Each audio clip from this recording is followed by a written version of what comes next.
And why does that strain my voice? It's been a while.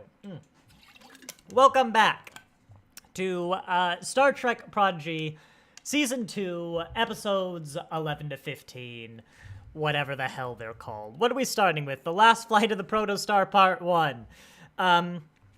Yes, on Sunday today, because I was busy yesterday and there was no Doctor Who anyway, I just bunned it over. We should have Doctor Who next week, hopefully. It's a little tentative, because Caden's very busy, he's moving, like, across the country, and it's like, if the internet takes a little longer to be set up, we might not have Doctor Who. But we'll see. But I've got we had a lot of news about Star Trek from San Diego Comic-Con yesterday. And so I'm going to go over some of that for the rambling. So I'm going to, basically, if you don't know what we're doing, let's just start that now before we get into the news. We are continuing, basically creating a live audio commentary track live. For legal reasons, I cannot just stream the audio or the visuals of, a Star Trek series, and in fact, Prodigy is usually, like, really aggressive on its... I don't know why. Prodigy is, like, the only series I've ever had trouble with, copyright-wise. But yeah, after I go over some of the news recently, we're all basically going to get on Netflix. If you're in the future, you could use, like, your DVDs, your whatever. We're going to start from the beginning and do a 5, 4, 3, 2, 1, go. And on go, we're all going to hit play. Maybe with some breaks between the episodes for, like, drinks or bathroom or whatever. We'll figure it out. I don't think it really did breaks last time that much. But we're getting into, like, the really good stretches of episodes. These last 10 episodes. Actually, what do we have? Ooh, we're ending on a cliffhanger. So we got the last fight of the Protostar, you know, magnificent. The Tribble one. The Mirror Universe one. Well, I guess the alternate universe one. And then Ascension Part 1. We'll see. I might move 15 to next week. But yeah, we had a lot of Star Trek news. So, first off, good, I'm not streaming my audio. Let's start with the best. No, I'll put in the chat for people who want to watch it later. I'm not gonna go, like, do watch-alongs of the trailers. But we got our first look at Section 31, which actually somehow was literally nothing like what I was expecting, but actually somehow was also probably worse than I was expecting. It's fascinating, though. Even if you don't want to watch the trailer, I'd recommend the comments. For example, Bashir, how does Section 31 deal with threats? Salone, quietly. Unlike this trailer. It's weird. It seems to have been inspired heavily by, like, Cyberpunk 2077, like, even down to using the yellows and all that stuff. Although, to be fair, though, I do love this fake, like, rating they have at the front. Section 31 rating. But no, I'll admit, when Discovery first came out, you know, those first seasons, I can't remember how harsh I was. This was pre-YouTube. But I was, you know, kind of like a lot of it didn't really look Star Trek. Now, I mean, it's missing some stuff. I'll always complain about carpets. You know, the uniforms don't fit in the era for early Discovery. But the most interesting thing is I actually today learned what that really meant.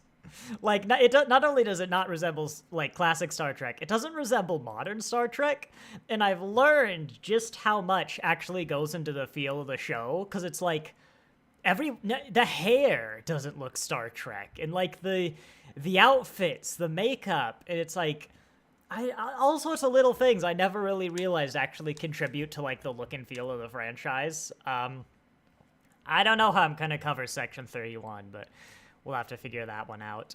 Yeah, unsurprisingly, by the way, those comments are like 50 to 75% negative in exactly the way you'd expect, but the other, like, 50 to 25% are really interesting, and I found even some people who, like, were super hyped but now aren't, having seen the trailer. But yeah. Next up is Strange New Worlds. We have a first look. It's a scene from Season 2. It's the second link in the chat I just posted. Now, a brief disclaimer here. If you were to take Deep Space Nine season 6, right? A fantastic season, amazing season. A lot of people say it's the best season of like the whole franchise. If you were to take that season and tease it with a scene from Prophet and Lace, the episode where Quark has a sex change for reasons I don't know, that is full of bad 90s gender comedy and it wouldn't look good. The season wouldn't look good. Having said that, I guess minor spoilers for Strange New Worlds, but that episode where they made Spock a human?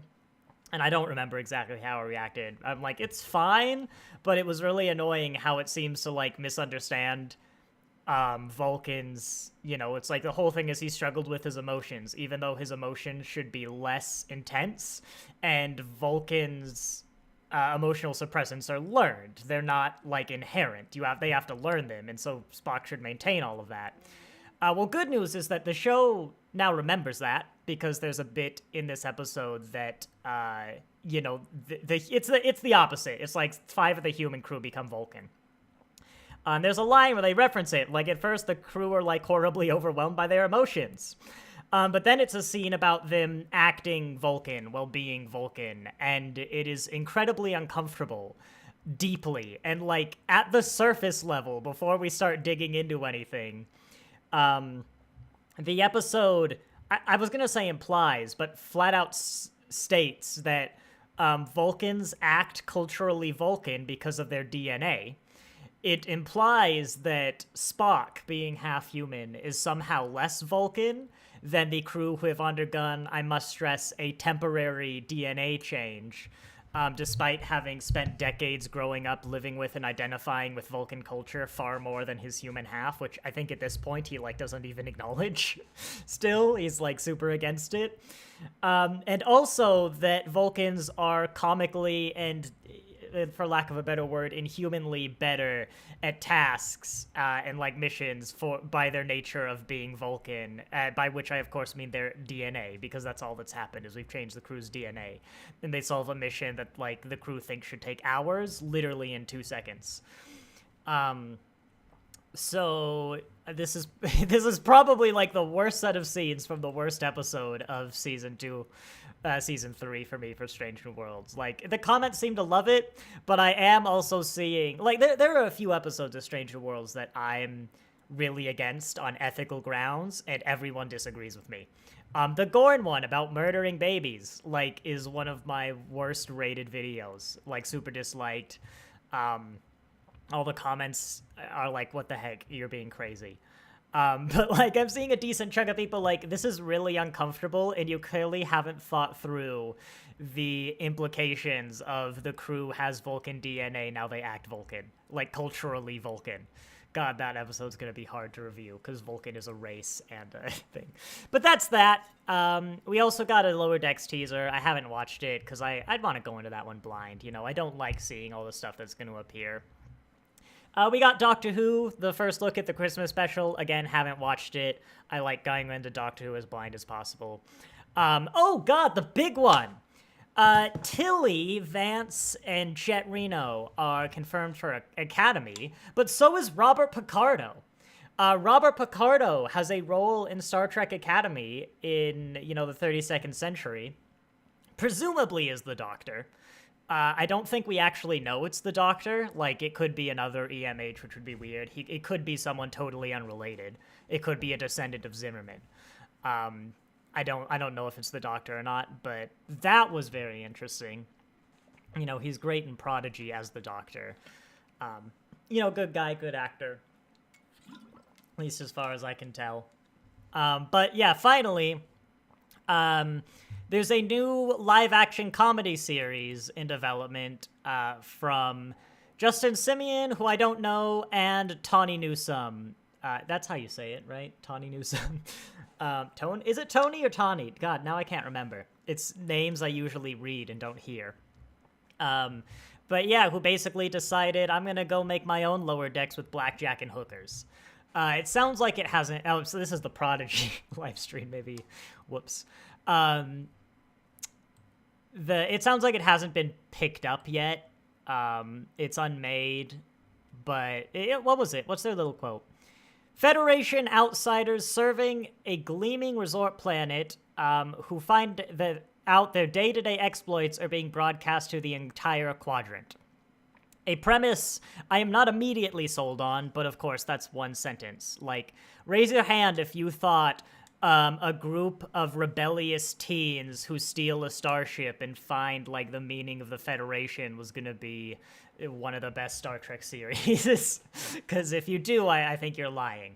But yeah, it could run into, like, really big problems, especially if it's Ryza, which they're not saying Ryza, but they're kind of implying Ryza. Like, this would be highly illegal, and yeah, but like, you know, I worry as well. I'm intrigued by Federation outsiders. I'm worried it'll be an excuse to kind of lean into the dystopian aspects that are the worst of sort of the modern era. However, the fact that Tawny Newsome is, like, writing it, she seems to, like, really get Trek with everything she's done.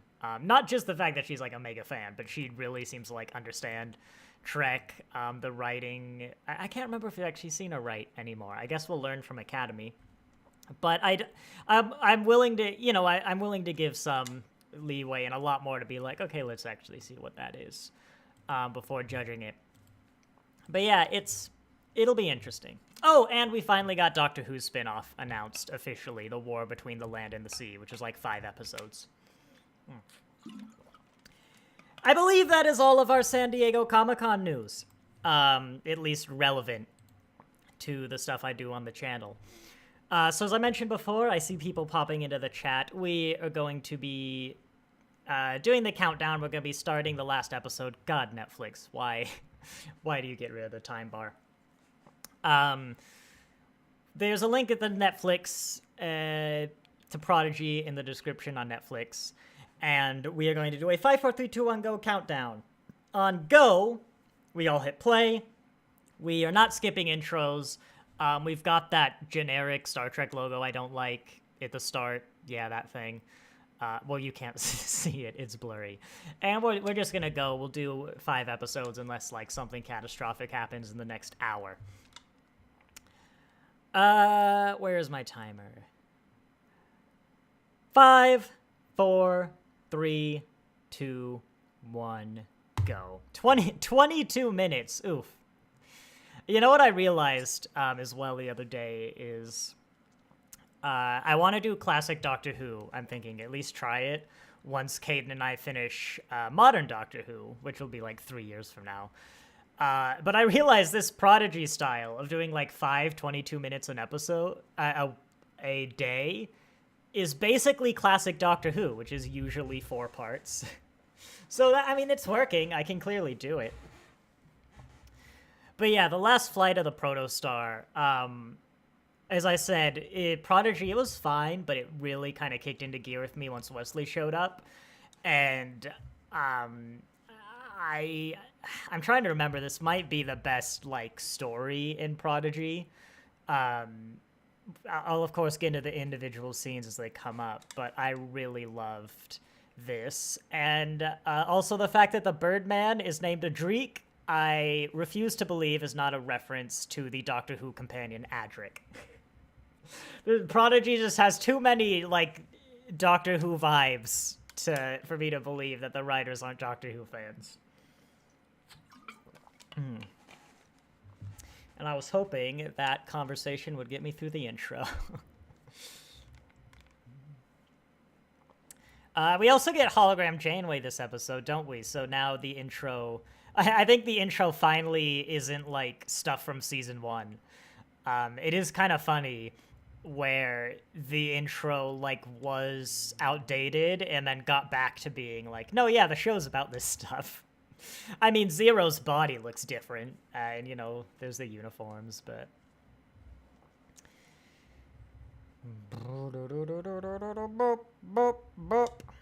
I always gotta get the music in just to freak people out.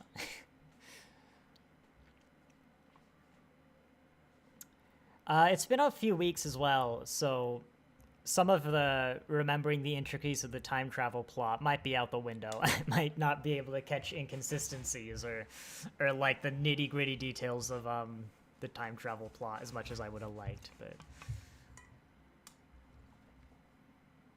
yeah, it is weirdly comforting seeing like Chakotay and like weirdly nice and nostalgic because he's a character I never really particularly cared for because you know he's Chakotay, he doesn't get much to do in Voyager.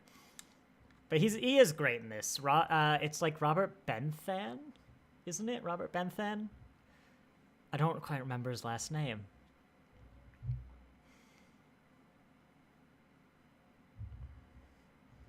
And I mean, this episode is like stories about what abandonment, loss, isolating. It like Chakotay thinks he has to stay on this planet forever because he can never go home because he's got the artifact or whatever that's in the protostar. It has a very emotional scene where Chakotay finds the bones of his dead friend, like the only crew member left of his entire crew, which died. Like, much like Steven Universe, it really deals with.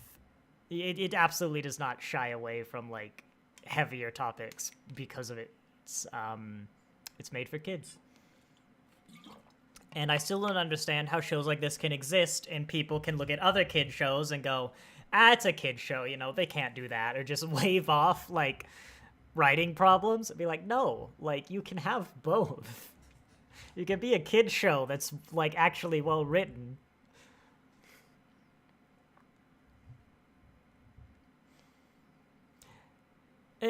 And this also kind of does the thing. I was worried when he first showed up that, you know, he'd be like that classic thing of you get back a classic character, but they're like super jaded, you know, they've lost all their optimism and they're just miserable and angry.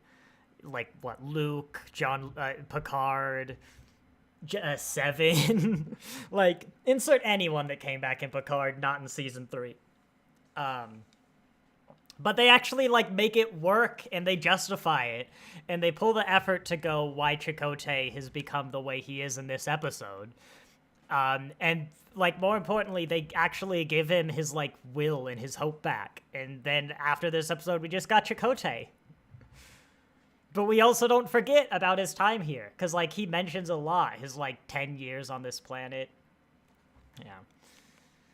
Which by the way, it is kind of funny to think that, well, I don't know if funny is the right word, but Chakotay spent 7 years lost in the Delta Quadrant and 10 on this planet. 17 years of Chakotay's life have been spent, like, stranded and, like, away from the Federation.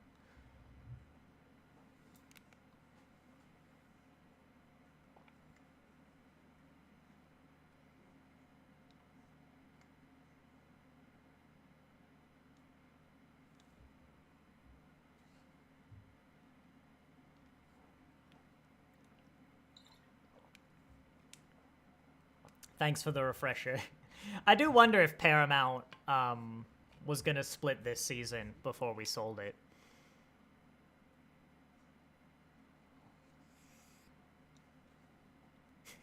Does he even know who that is?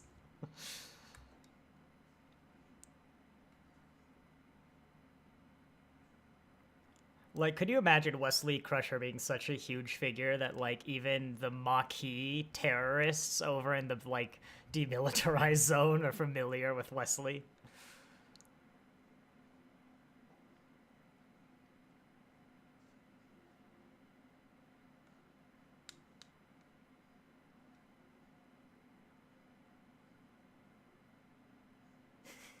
That's not a good way to word it, no.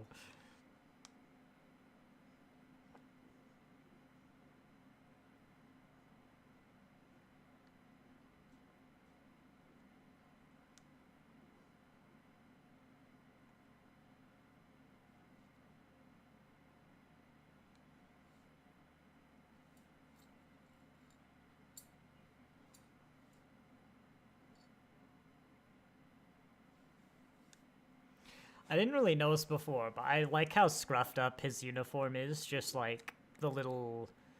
Because I have fake leather shoes like that. and they get the same sort of like concretey white marks. And it's a beautifully animated in real life show. I mean, even the protostar here with all its rust and the way the metal like comes off at the corners, or the paint comes off. Oh my god, is that bloody? Look at that bloody tent. Again, this is a kid's show. That tent is covered in blood.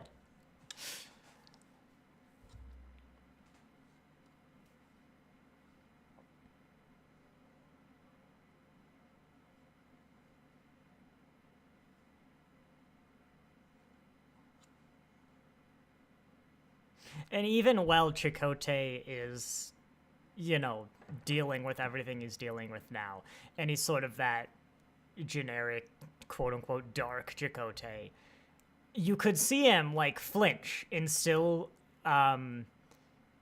be disappointed in his own actions in these scenes.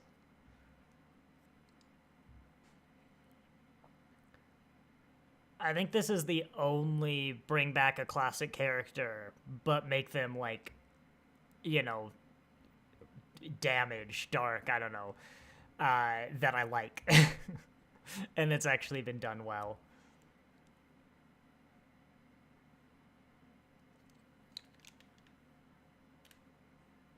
Yeah, and they also established that he's basically had, like, shell shock, probably, after that same effect of essentially being under constant fire, like, every single night with horrible lightning storms.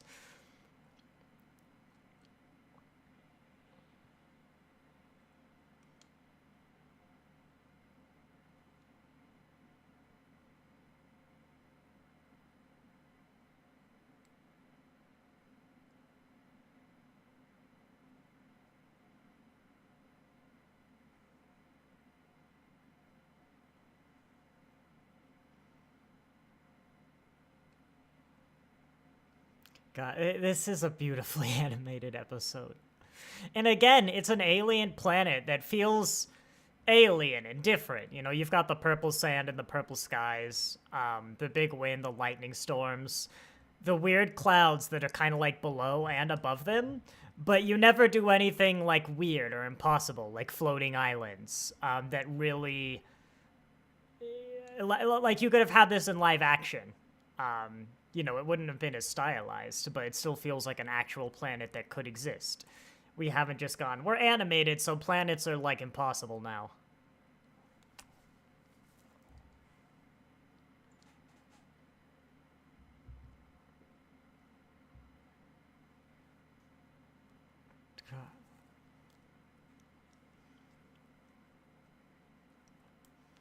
The fact that all of those, aren't they like solar things, just tents, are coated in blood. I can't believe I didn't really clock that before. Like, it's just, imagine the bloodbath that his whole crew would have had to have gotten through for this to happen. But also the fact that, no, he's using those. Like, that's basically the decoration in his living room, is the bloodied, like, tents from the corpses of his former crew. Oof.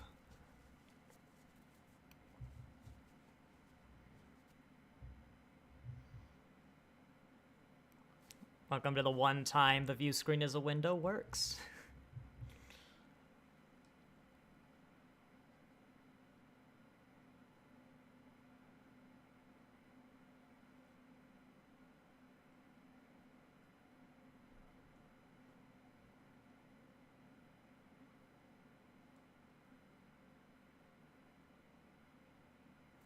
No, I forgot about his cowboy hat.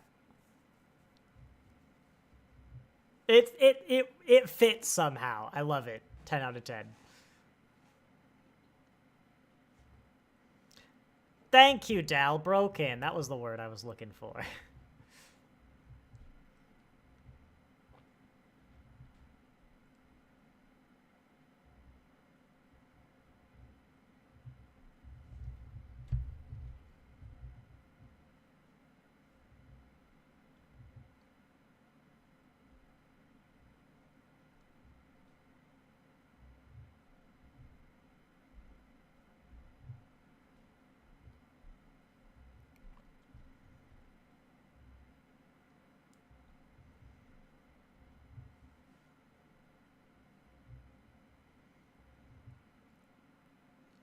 It's actually amazing.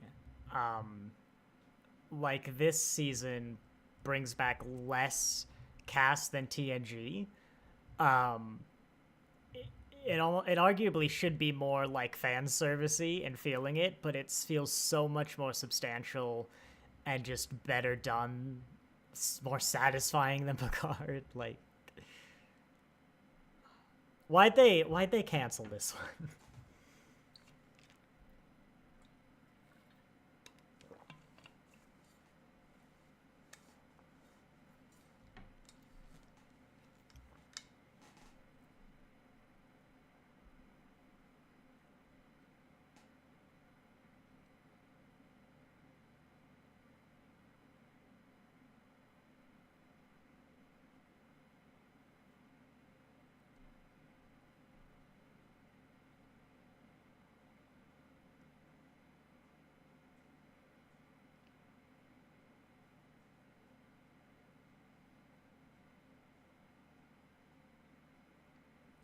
Oh yeah, let's not forget that before his like 17 years stranded from the Federation, his homeland was sold to the Cardassians, abandoned by the Federation, and he became a terrorist.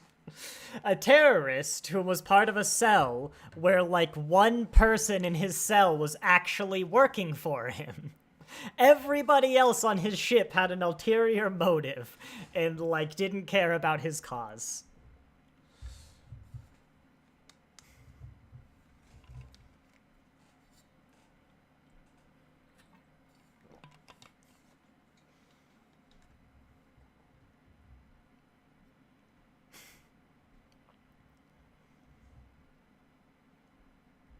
10 out of 10 if Murph is covered in sand for the rest of this episode. Just like disgusting all in his. Oh my god, the whole room is covered in blood! Like, this isn't just, oh, it's a kid's show, we're not doing it. This is becoming a ratings thing. Like, you can show that room on kids' television nowadays.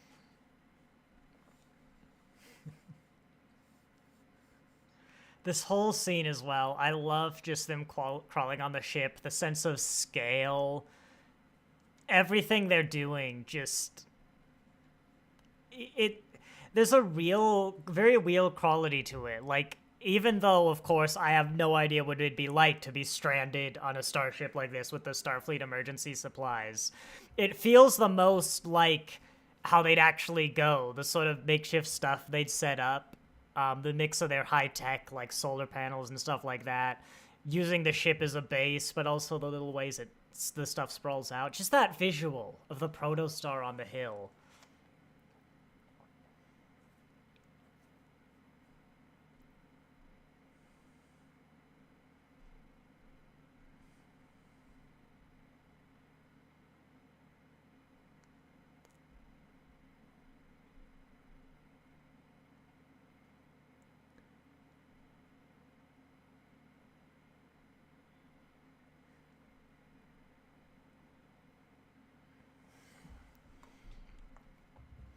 I'd be curious to look at a lot of the previous episodes and see kind of the color palettes of the planets, because of course this one's very purple.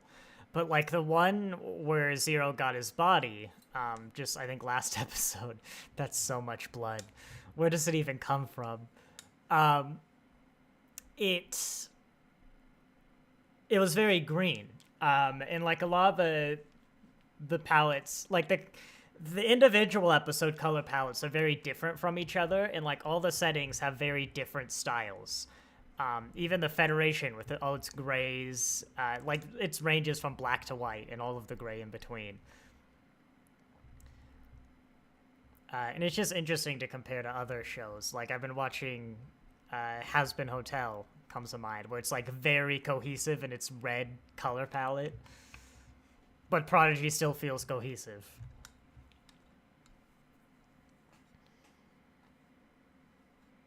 I think that's actually really helping making the alien planets feel alien, is that they're all very cohesive yet very distinct from each other, despite being very real and feeling like they could actually exist.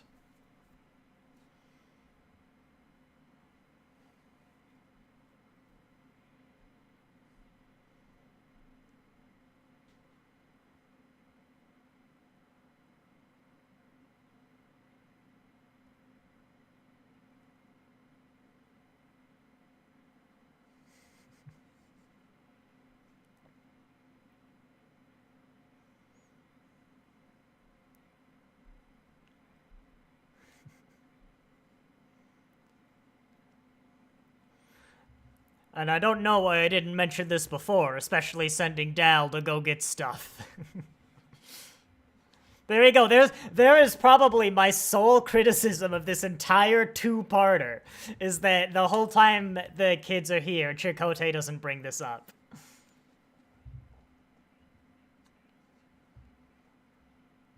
I think PE class is a new one to me.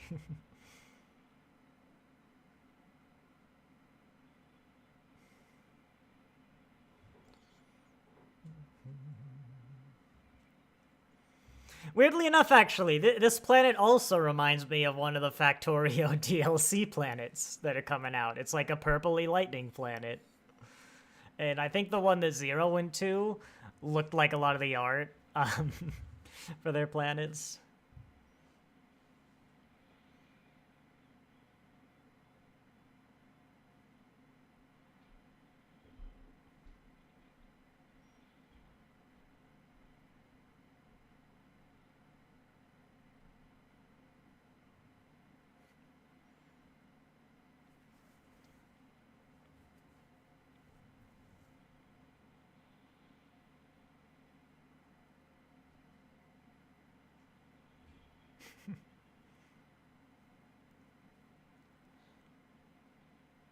I mean, every time one of these things jumps out, I get like a little jump scare. There's like a tiny bit of me that like, ugh, that jumps. Like it's so well done. Even like, you know, people complain about Insurrection and stuff, where you get like Action Picard and driving all of the cars and whatever. But I feel like it really works here, even though Prodigy has a fair few actiony scenes. And to be fair, I don't think I ever really complained about Action Picard, so, you know.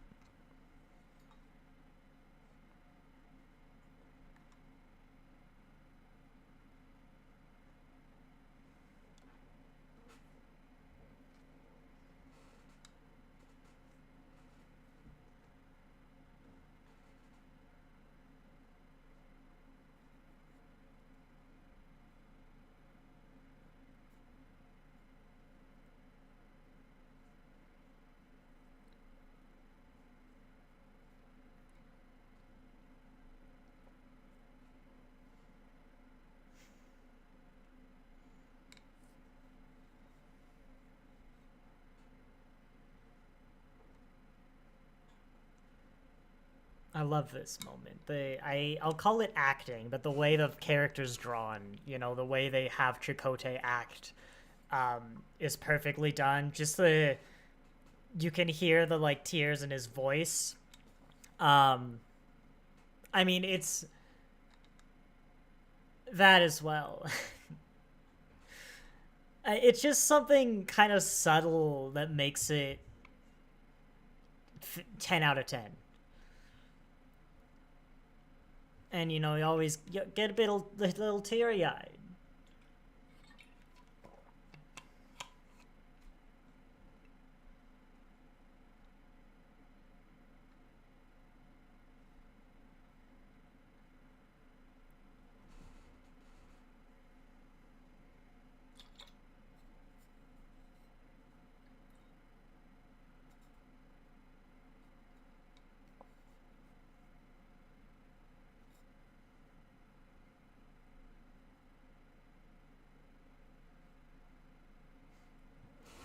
I do find it kind of funny, though, that, you know, they just got their antimatter, which is, of course, going to be really hard to get.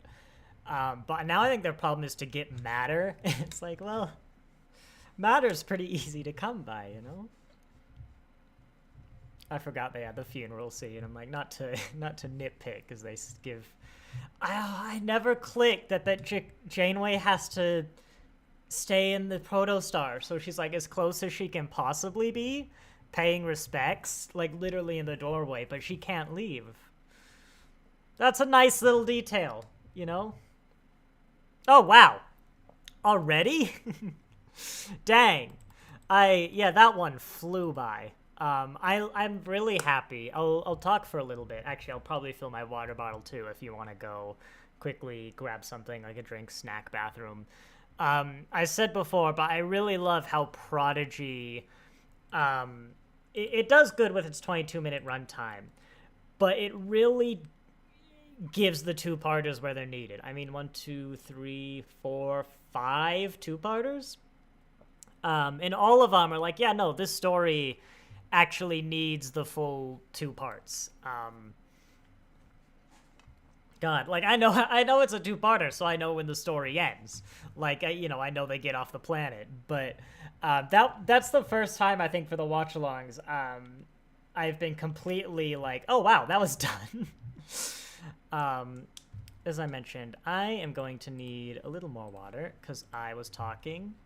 And hey, look who turned off the engine hum tab. There is the Next Generation. There is an ad for God knows what this is. What even is this ad? Usually I recognize the ads.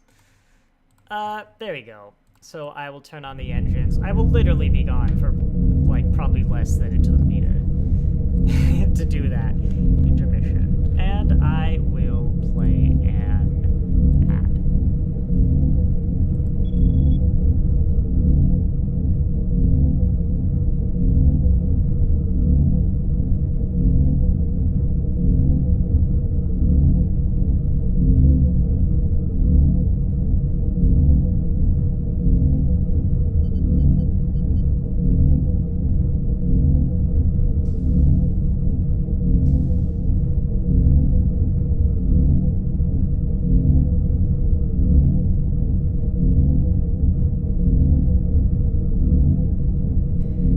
You know, I've just realized, we saw photos of Chakotay's crew. I'm sorry, I lied. There's going to be another complaint about this 2-parter.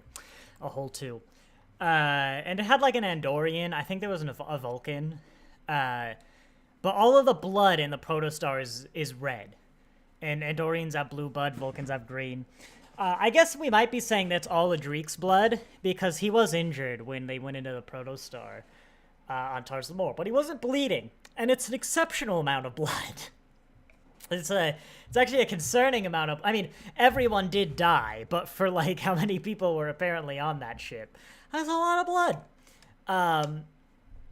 No, I think it's a great detail, the blood on the protostar, that you might not even notice, and even if you do notice, you might not even think about it. Like, I didn't really consider the implications until this second watch through now. Yeah, this would be the second. But, like, it's something that they couldn't really put in the kid show, you know, just for, like, ratings reasons. But it's a great way to imply, like, how much happened, what the horrors that must have happened when they landed on Tars Lamora. Well, with how much Chakotay, like, hates Gwen. It was like the people like her, whatever the remark, because she's Val Nakot. Like, there must have been a slaughter, like a true bloodbath on that ship. Welcome to the kids show. I think we'll continue. Again, it's going to be a 5, 4, 3, 2, 1, go. We're not skipping intros. Just because of, like, if people watch this on a DVD or another streaming platform later, they might not have that option. So we're just going to do it in a way that's going to stay consistent. And yes, I see this little blinking text thing that's, like, happened on Chrome. I assume this is a Chrome bug that's been around for, like, probably over a year now, and it kills me. 5, 4, 3, 2, 1, go. God, that count always sounds so erratic, but like I'm looking at a timer. It's accurate enough.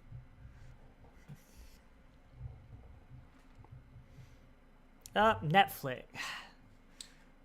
I get, like, why would you want the time bar on screen? Oh, but now I got that blinky thing. Hang on. There we go, it's gone.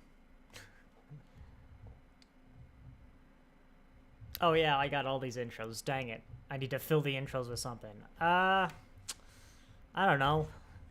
I managed to back into my garage door the other day, breaking the garage door and shattering the back window of my car. So that was fun. I'm growing pumpkins. We're growing pumpkins in our garden. That's going well. We should have pumpkins just before Halloween so we can carve them, whatever. Star Wars news? Star Wars news. No, Star Trek news. Doctor Who news. Anyone? Anything? Big Finish is getting a new website. That's cool.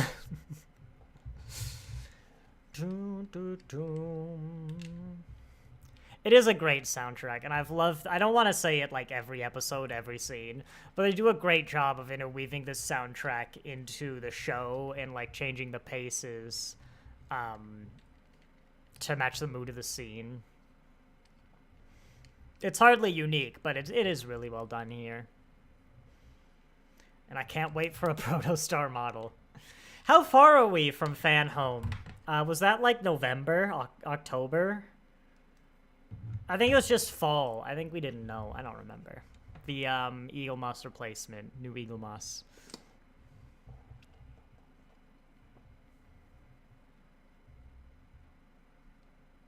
Wow, so like the intro is maybe 10% of each episode. How long is the intro? 2 minutes. So 10 minutes of this live stream is intro.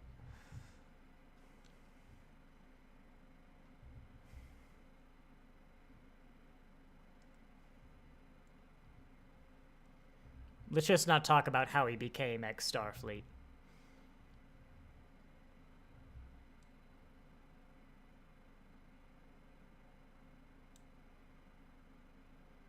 Oh my god, I love how, like, Murph is doing a hero pose for his official Starfleet picture. Ow.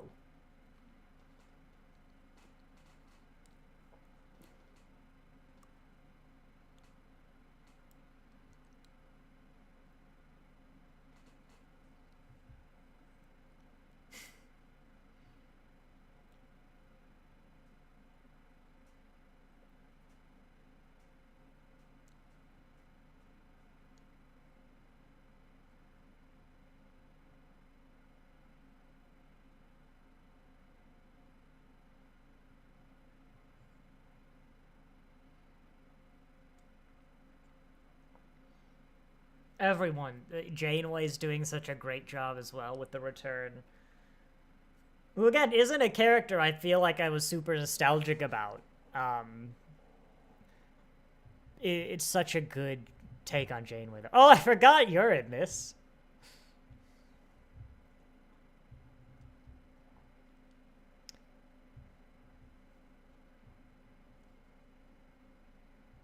And, you know, you say what you want about the plot threads of Picard and the other series, but Prodigy does a great way of interweaving the events that those series established into this show. And doing it in such a way where even if you, like, totally hate these plot lines, it's not intrusive. And it doesn't really mean that, like, the bad series ruined this one.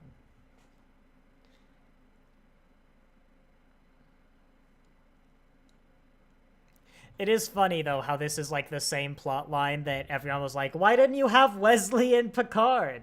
Like, there's so much you could do here about him not meeting his son and not contacting his mother. And then everyone collectively was like, oh, well, yeah, that makes sense.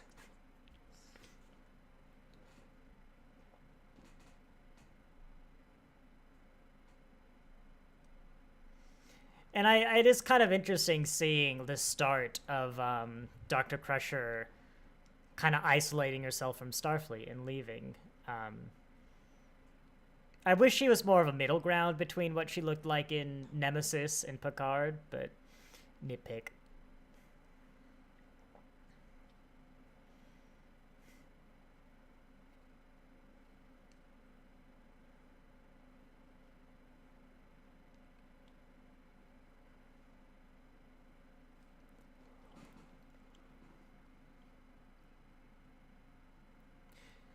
I know I critiqued the fact that they're looking for matter, but I do like that they actually have to get matter in the engine, meaning they need the Bassard collectors.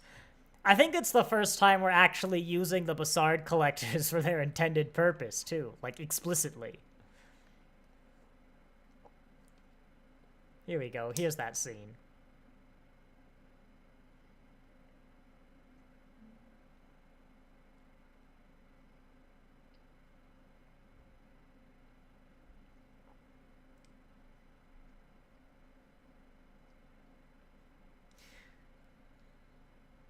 So I wonder how they power the protostar the first time. Do they like tow it so the Bassard collectors work? Also hilarious that it's still deuterium, which if you don't know is like literally the most common substance in the universe. It's hydrogen. But Voyager always had deuterium shortages for some reason. I believe it's pretty uncommon on Earth, but like in the universe, it's literally the most common thing that's actual matter.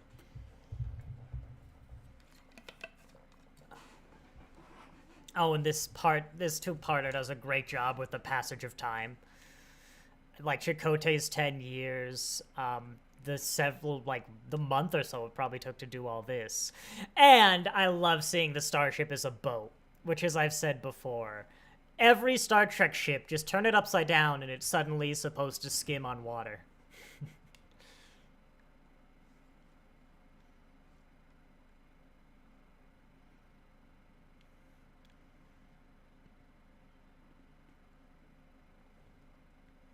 Maybe we should get in the ship first, though? No?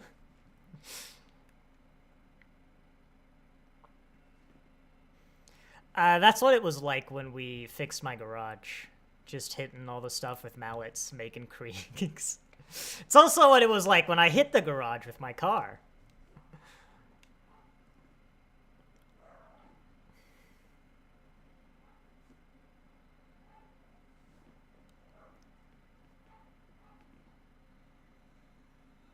Thrust?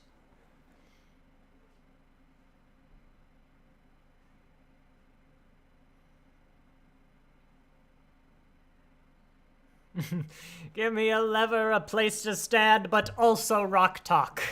And I can move the world.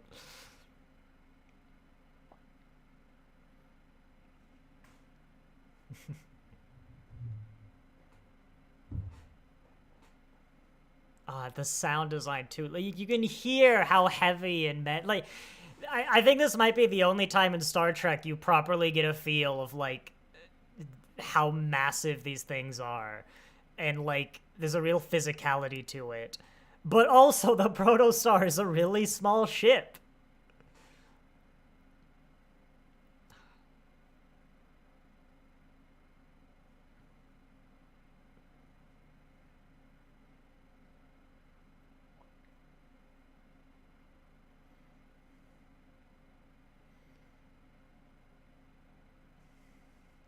Like, you got the value of teamwork, you've got the stunning visual, you've got... Look at that. Who looked at this and went, yeah, we can cancel that. Sell it to Netflix, I don't care. I'd like to remind everyone that just before Prodigy came out on Netflix, Paramount raised the subscription price for Paramount Plus because, of course, they are struggling. Well... Guess who's not paying for Paramount Plus at the moment?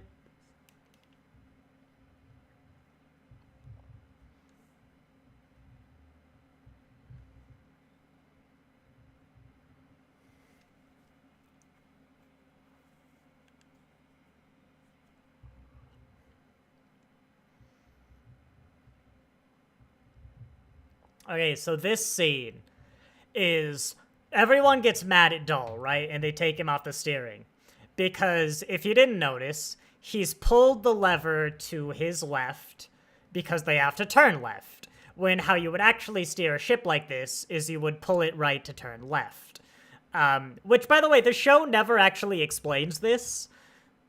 Even though if you've never worked with steering like this before, which, Dal hasn't, it's very unintuitive. And, like, yeah, no one told him how to actually steer the ship, even though his job was to steer the ship. And literally everyone treats it like it was obvious. This is, like, I would expect that even people watching it were confused. Like, well, Dal turned left, but the ship went right. I don't understand.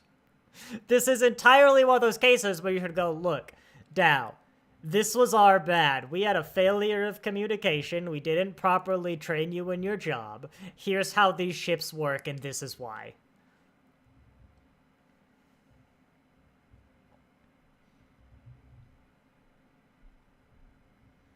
Now, if they had explained to Dal how it worked and he still got it wrong, brilliant, the scene works. But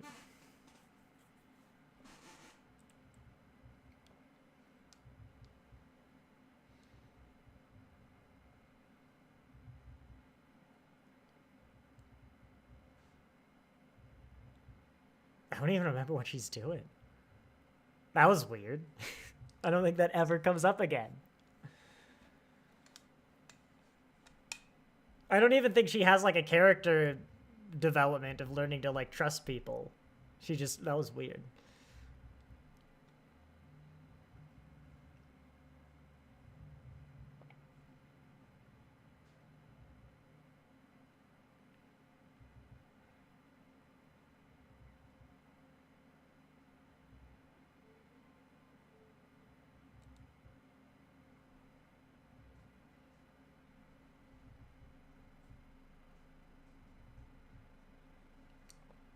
I mean, it's still fair that Dal would come to this conclusion, but it's also like he could have seen a future where he went to like an amusement park and sat in the wrong seat. But I also really love, even though it's never really stated or like drawn attention to, that Dal kind of helps come to the realization that he's the number one. He's not the captain. That it's Chakotay, like the first officer he learns this from. And Zero also has a scene. You looking? He's not down here. He's looking. Zero had the scene where like he was lamenting that he couldn't feel. He was non-corporeal. And the doctor came to him and was like, hey, like, yeah, I know. I also can't feel. And I have experience and know exactly what you're going through. And they're really great at fitting like their original characters with the classic ones and kind of who they need to be with for their arcs.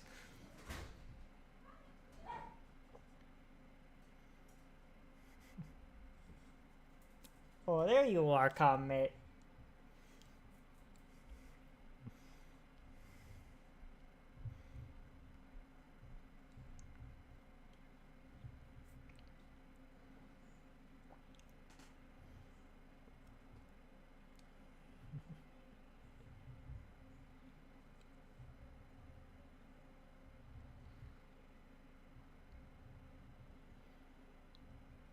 Just like Section 31, it'll be, what's the song? It'll be bumpy and rough.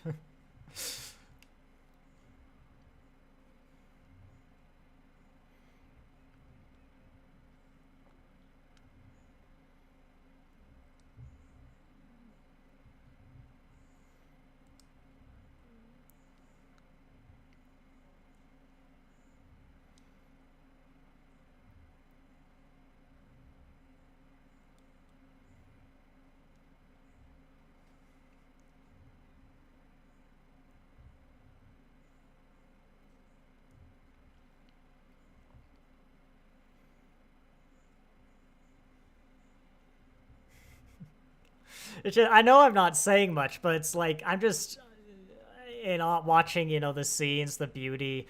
Look at that rust bucket. I actually don't remember when they clean it, but it's just gripping. Great visuals. There's just the concept too of like sailing the starship.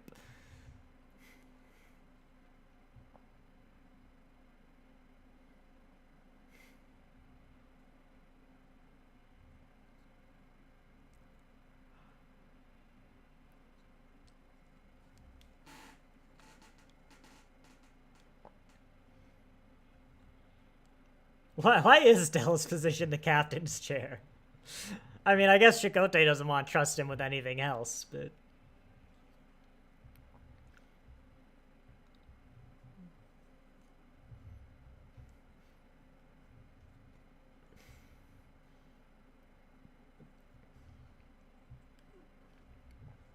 I wish Janeway would materialize on the ceiling more often. Just be, like, fun like that.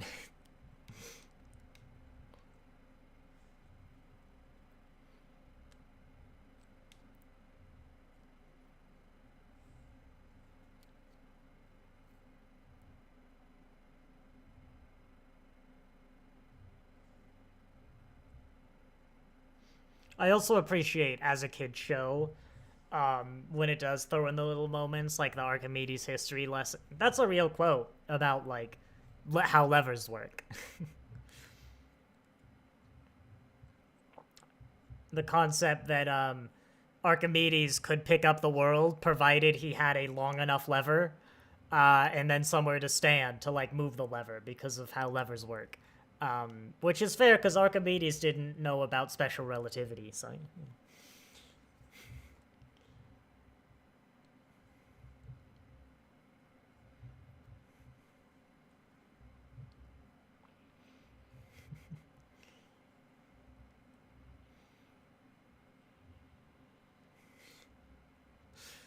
God, just...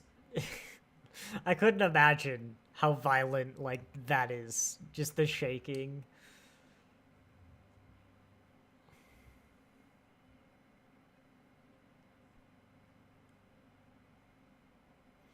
Could you imagine, like, reading this briefing at Starfleet? It's like, you did what? That's a... You know, we've been an organization for, like, 200 years, but that's a new one, Chakotay. Well done.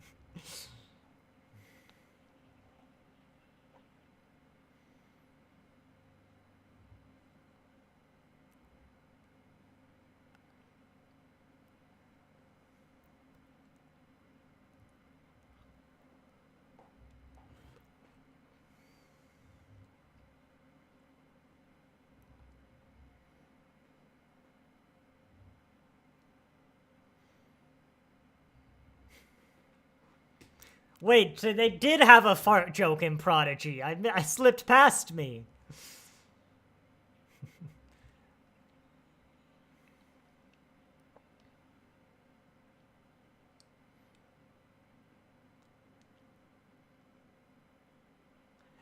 And I can tell that by reading these engineering readouts.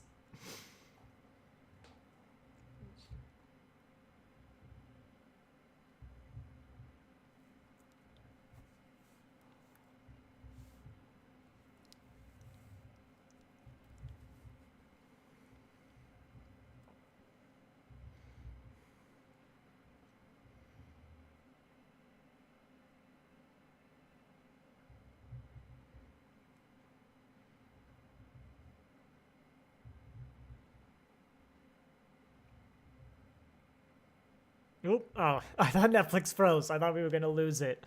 Get out of sync.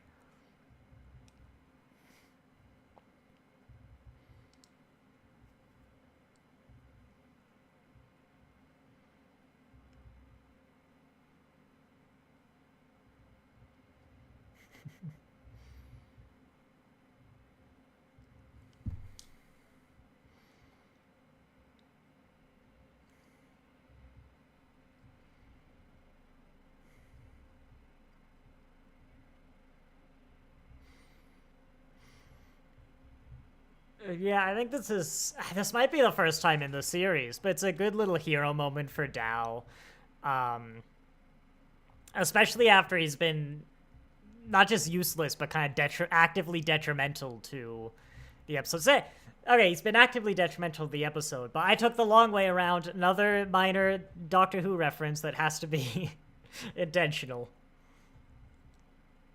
Was that Voyager's theme playing in the background there? I swear there's a little bit of the Voyager theme.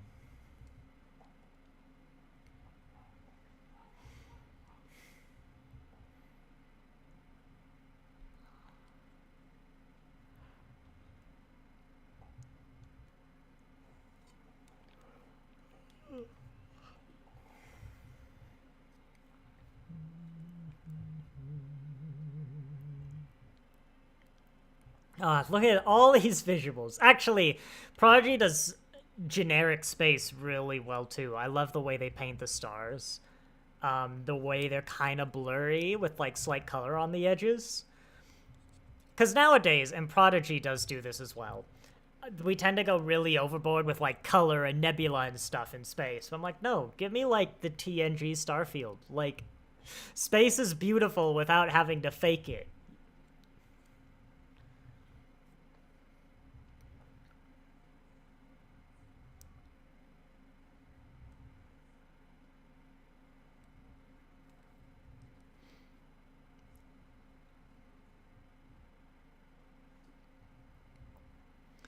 I remember the first time I found the whole, like, fight between Chakotay and Dal over, like, my ship really weird. And then, like, halfway through the episode, I remembered, oh yeah, this actually is Chakotay's ship. He was captain. I'm so used to Commander Chakotay.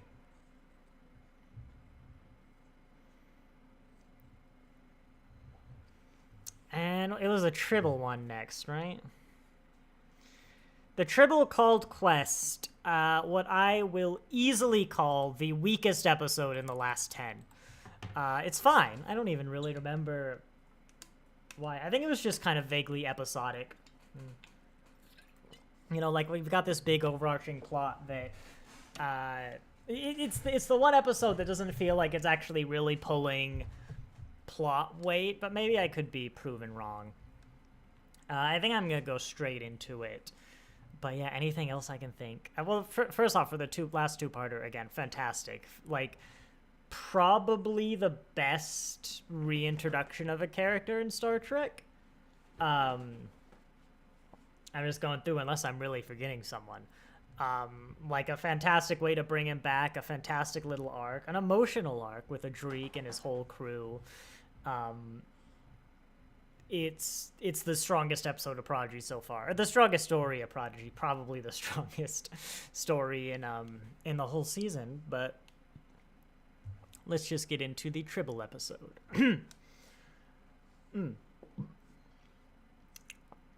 5, 4, 3, 2, 1, go.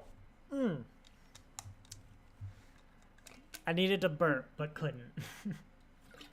And I'm like, no, I need to make it through this countdown. A Tribble called Quest. Funny thing about this episode, by the way, Memory Alpha called it a Tribble called, and then something else, like before the it came out on Netflix, that I couldn't pronounce. It was like a B name, really weird, and then changed to Quest. So I assume that the Tribble has a different name in like every language. Maybe it's just the French word for quest. I don't know. In fact, hang on. I've got my phone. English to French. Here's something to do for the intro. Quest. Nope, it was not the French word for quest. However, it was weird, because, like, the Tribble... First off, I assume they're meaning, like, Rock's special Tribble isn't called Quest. I don't think it has a name. So, like, is every language just making up a name for this Tribble for some reason? Why is it called Quest? Why can't we just accept that the trouble with Tribbles and Trial and Tribulations were good episode and then just let Tribbles be? I think that was the main thing, is like, hey, it's Star Trek, so we're gonna do Tribbles, and that's annoyed me since after Trials and Tribulations. And I'll fully acknowledge that Trials and Tribulations is like an anniversary nostalgia fest.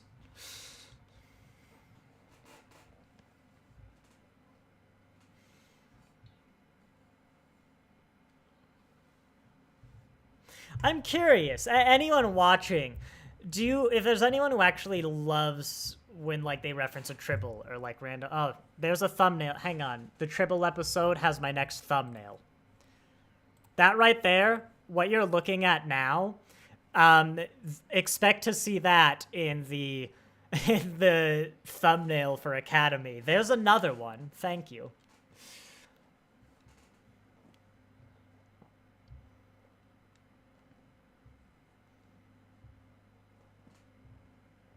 Here's another question.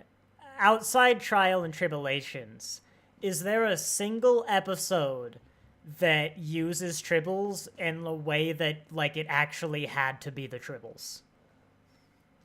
Like, arguably the trouble with Edward, but the trouble with Edward purely exists to be a Tribble episode. It's not like there was some other focus that, like, you needed Tribbles for. Actually, you know what? The cereal commercial. The cereal commercial had to be Tribbles.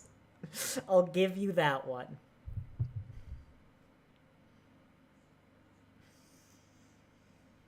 Way to judge the planets. And here we get the one Chakotay's vaguely spiritual of Prodigy.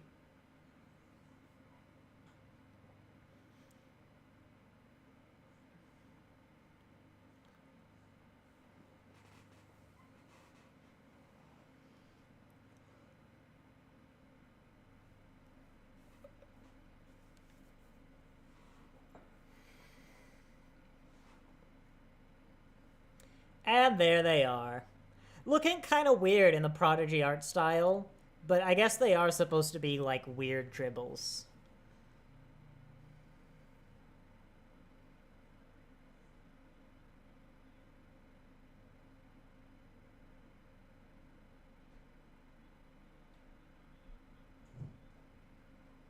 A what? What was that line? Oh, that was him trying to say the scientific name. I'm farther away from my mic. How's the audio? Oh, I just turned the gain down. There we go. How's that? That looks better.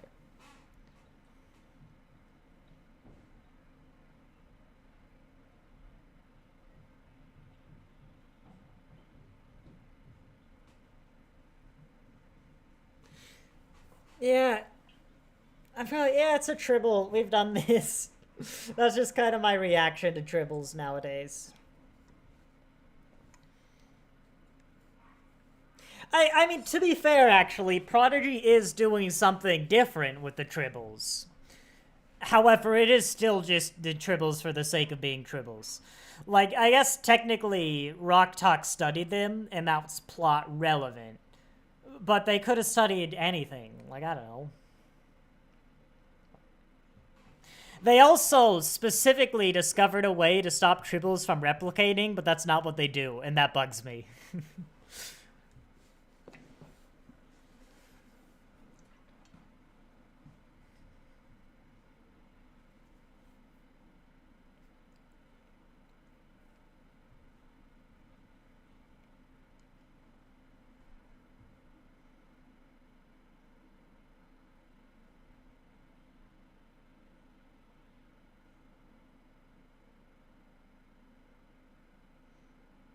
See what I mean about the soundtrack, though? Like, just weaving that theme really well into the show. I guess if you don't like the theme, it's probably annoying, but, I like it.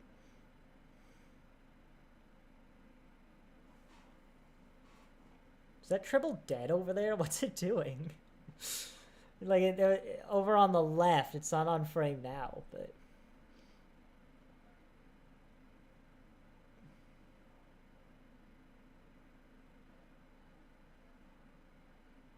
Ow! I did not like that sound.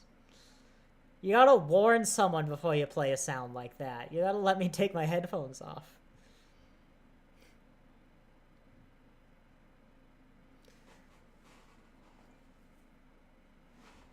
Is he talking about meth?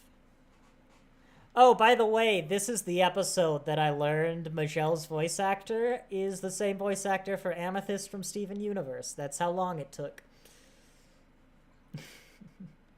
It's the same voice too. It just doesn't have emotion in it.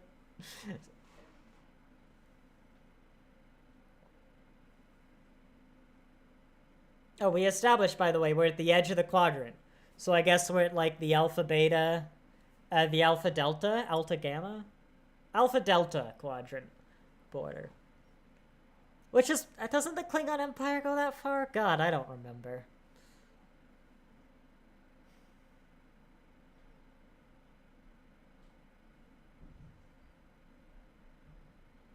Tribbles don't have teeth, but they do have skulls with jaws.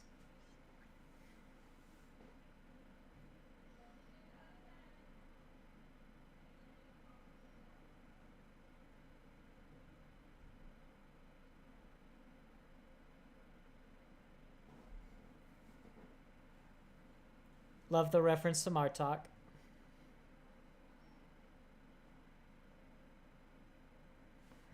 And like, it's always the same. It's like, oh, how many times have I heard the Klingons hate tribbles joke? And it's like, but it makes sense. It's not like it's logical. It makes sense. It's not some random thing they do.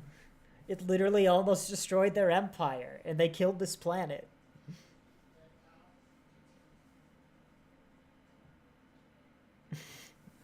No way in hell that piece of paper has like that information on it.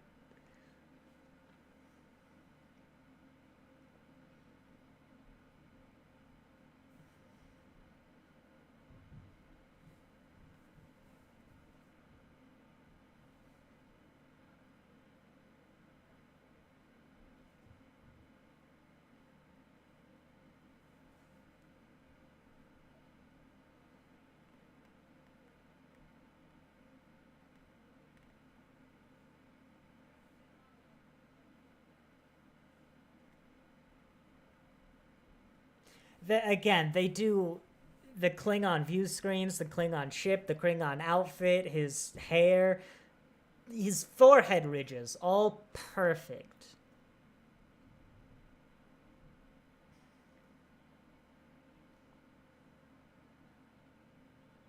I mean, it is a little it is a weird idea too, because like it will work eventually, but if you, well, no, would it even work? Because like you're making it so the tribbles, instead of breeding in the span of like 2 seconds, as we saw in the beginning scene, you're making them breed, presumably like a normal animal.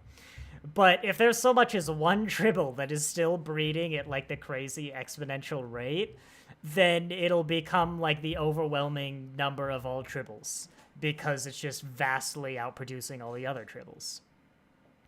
And unless we're saying that tribbles have a lifespan of like, an hour, then the tribble population won't decrease until the other tribbles die of their natural lifespan. But in all the other tribble episodes, we've never seen a tribble die of anything other than like starvation.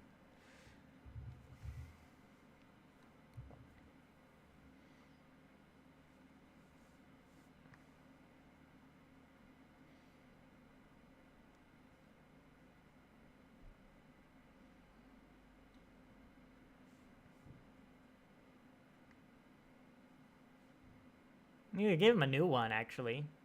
Like, chop it off. Artificial leg. I mean, I guess the whole point is he wants to be able to feel, and so he'd probably take the hurt leg over an artificial one, but... Exactly what I was gonna say, Jankum. Could be worse.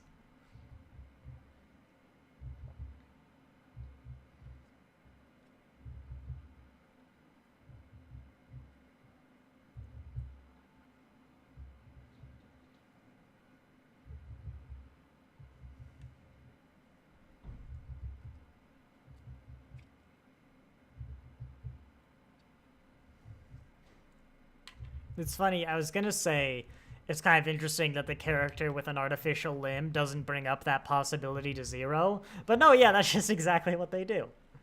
They even build him a body that can feel, if I remember correctly. Because, yeah, this is around the era where, like, we'll get, like, Daj and Soji who can feel.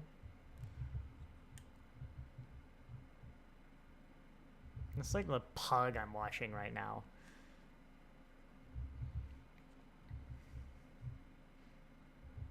Also a fantastic bird of prey.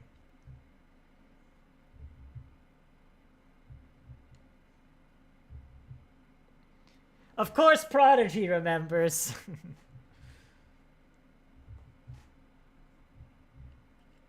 I actually like Maj'el. It's interesting because you never really get Vulcans who are this open.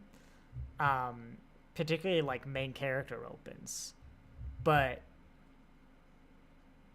with how, I guess, like cosmopolitan the Federation is, it's an interesting, it's not like overthrowing Vulcan culture. In fact, it's if anything, it's a better, more faithful interpretation of Serok's work, who was, of course, let emotion inform your logic. But so I wish we could get more Maj'el. Still, though, it is hard to beat Discoveries, late Discoveries Vulcans.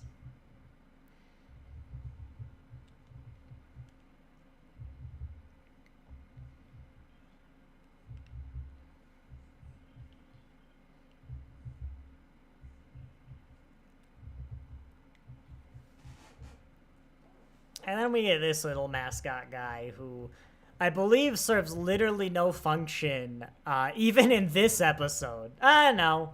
I guess technically in this episode, their existence serves a function. No, their creation serves a function. It was to sell merch, like, we're aware.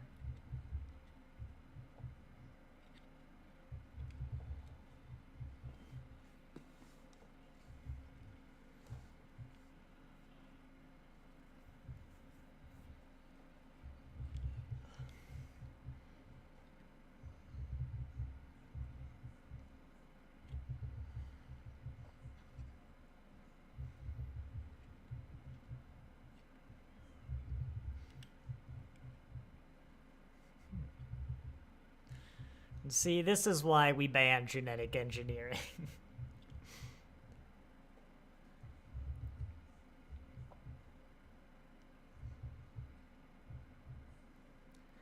I find it funny that Klingons label their burlap sacks with the symbol of their empire.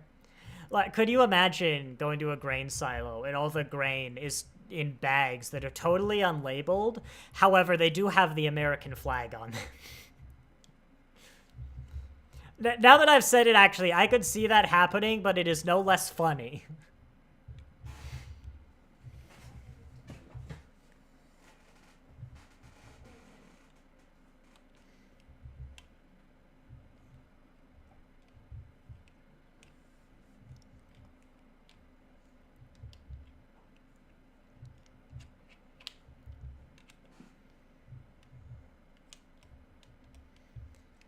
Yeah, I feel like it's an odd reaction from Rok-Tahk too.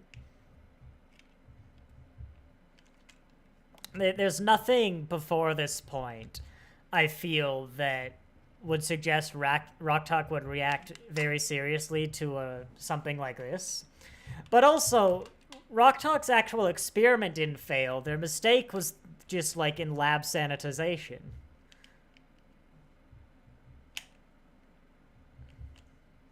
Can someone say Rok-Tahk species? Because for the life of me, I can never remember it. What the hell are they called?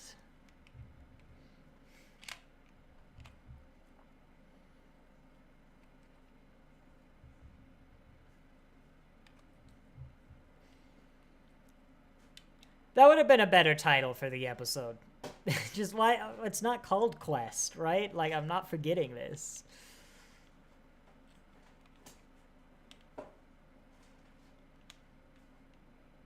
Is Quadrotriticale blue? Also, yes, it really bothers me that it's Quadrotriticale. Like, why? It's not, Tribbles don't eat Quadrotriticale. They eat everything. Like, it's only there because K7 happened to be storing Quadrotriticale.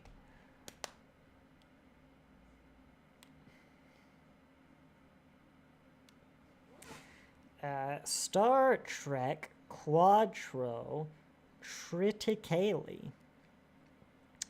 Why is it a picture of Kirk, Memory Alpha?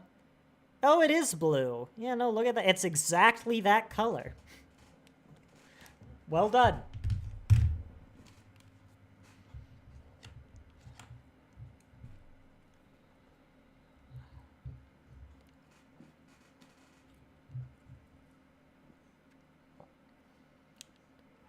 Wait, replicated the sacks of the Klingon Empire logo?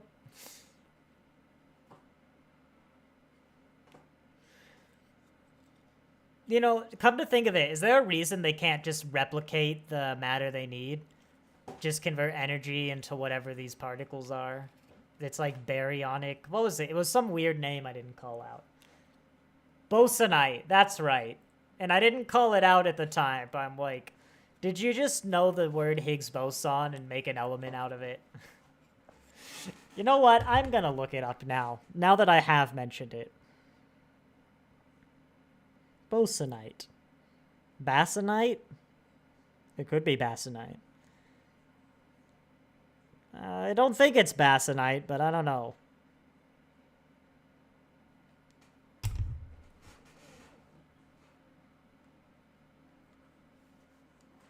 You know, I'm yawning a lot in this episode. I don't know why.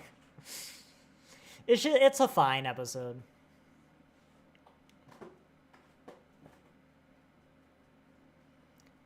I need a rescue mission for my rescue mission. His Klingon gun, fantastic.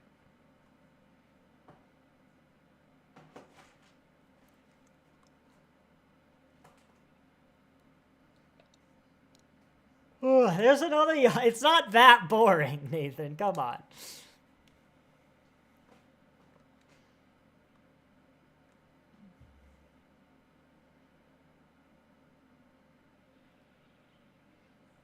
I love that the Klingon disruptor is a different color. I'm not even sure if that's true in the franchise, but it's a nice touch.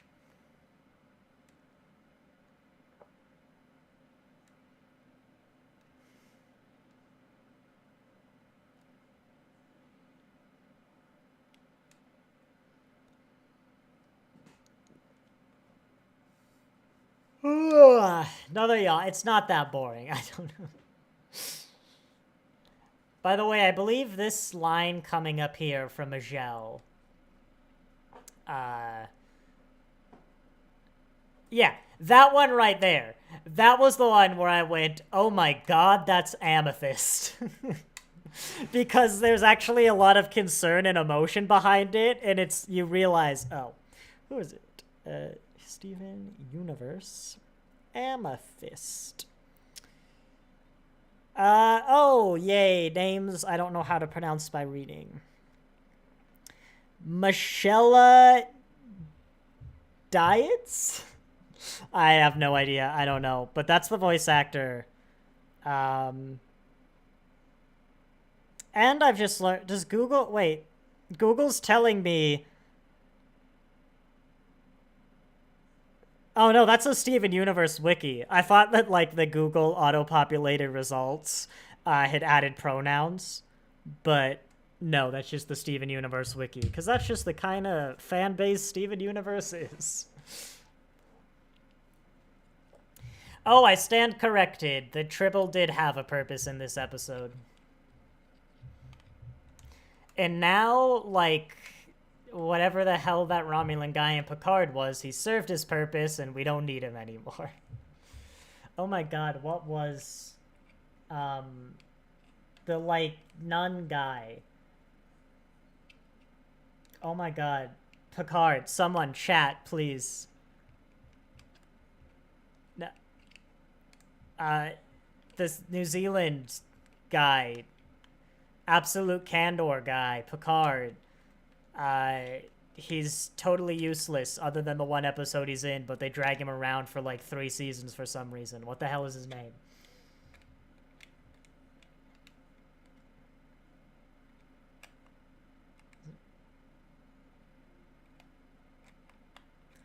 I'll get there. I mean, like, this episode exists, I guess, to kind of just tell kids mistakes are okay, which is fine. It's just weirdly not related to the, so, like, it doesn't really contribute to the story of the season, and it's the only one that does so. Or, like, it's in the most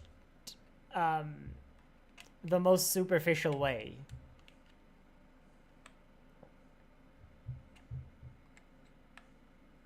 Elnor! That was... Thank you. There we go. I knew I'd get there. That's what I'll name the tribble. That tribble's called Elnor now.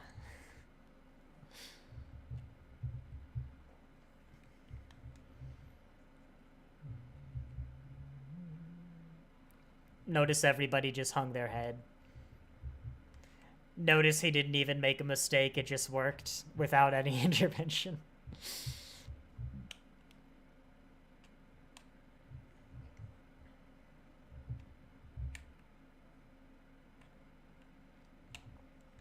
Also, they probably could have had the Klingon just like hail Voyager and have them come pick them up. But, you know. As I said, this is just a weaker one for me. Like, it's fine, I guess. It doesn't really have any egregious problems. To do the Doctor Who comparison, it's the long game of the season. Like, it's a fine episode, but it's surrounded by, like, so many fantastic episodes that it's weak by comparison. Cracked Mirror, funny story about this one. This episode almost brought back Chris Pine as Captain Kirk from the Kelvin universe. They almost visited the Kelvin timeline, which I admit that could have been fun. And there was like a 2 or 3 episode arc where Chris Pine's Kirk helped the Prodigy cast. Like, they brought him back to our universe for a bit.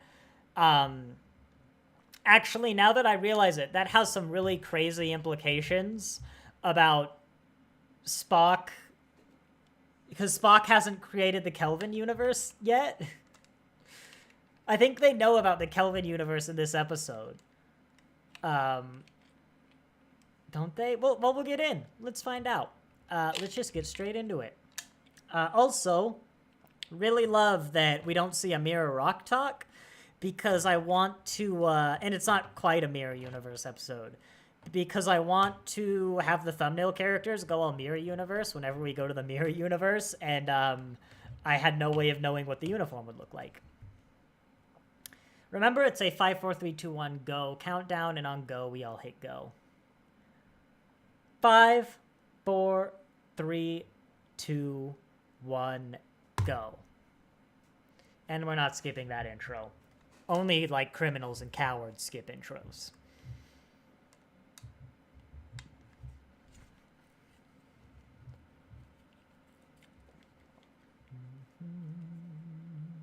Yes, I will complain that it's going to be 10 minutes of the live stream, but still not skip the intro. In fact, when we do Faith of the Heart, when we do Enterprise, for the first 2 seasons, you bet I'm going to be, like, singing Faith of the Heart every single episode. We'll have a sing-along.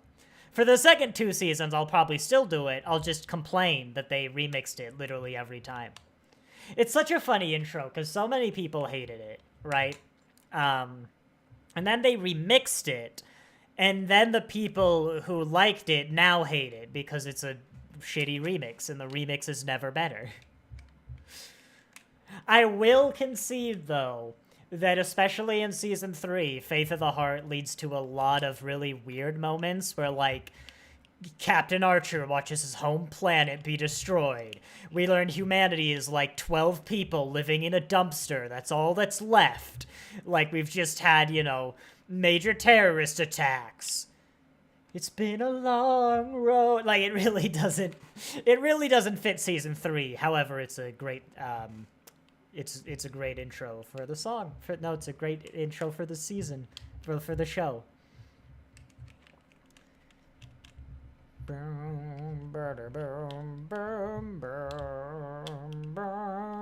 Cause I got faith. No. That's right, I hold a lot of controversial opinions on Star Trek and Doctor Who. We're just getting started. We haven't even watched Spock's brain yet.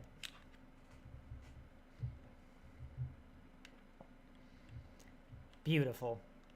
And it's a proto-warp, so it can look different. It's got a plot reason.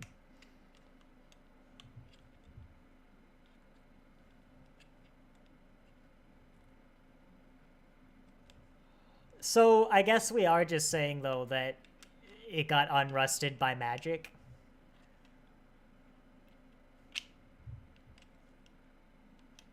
Well, that's what warp does. Yeah, no, the ship's just clean now. Meh. Like, it's gotta be clean, because this eventually becomes the ship they discover in Season 1. But there's not really a reason... Like, if we had seen it go to warp and all the rust fell off, I guess that would have been fair enough, but... There's the Voyager theme.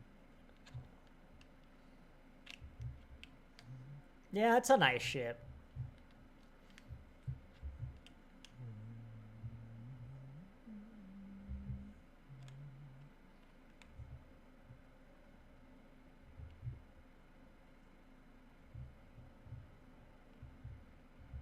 I find it interesting that I feel Prodigy kind of plays Chakotay and Janeway more romantically. Like, it's the most romantic way I think I've seen them. But what they're actually going for is some sort of bond, like, beyond romantic, just of, like, between the captain and the first officer. It's not romantic in any way. According to, like, the writers, Janeway and Robert, whatever, Catherine, Kate Mulgrew, right?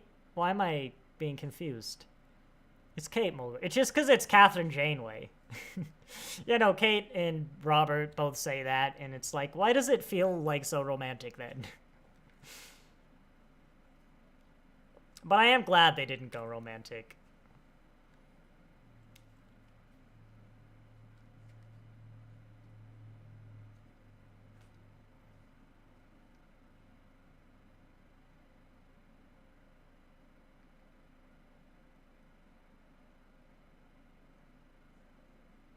Oh, I forgot about that. I'm like, what do you mean her? Hello, Jellico, who weirdly keeps coming back.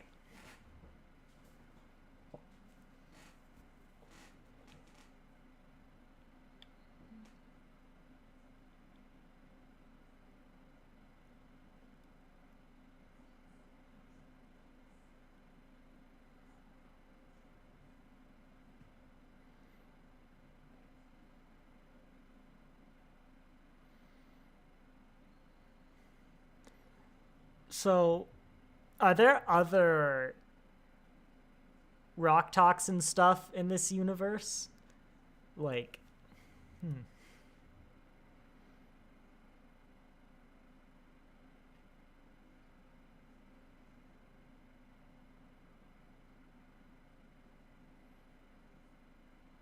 I mean, I don't want to spend too much time analyzing, like, the history of these alternate universes we see glimpses of.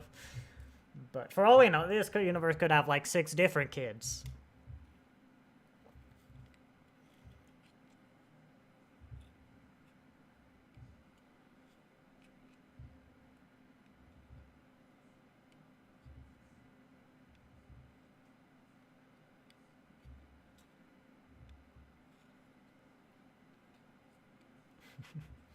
And then he never saw them again. You can fit. I feel you've done this before. Look at how much room is in this turbo lift. They read the script. They're like, you know, oh yeah, that's right. Rok-Tahk doesn't even go to the mirror universe.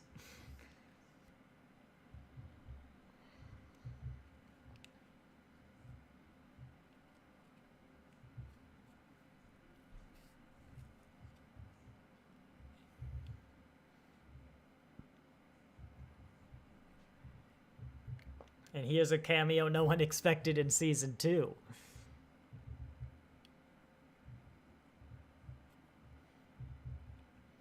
It is such an odd choice to have what's-his-face Okana cameo in Prodigy, but like as a recurring cameo.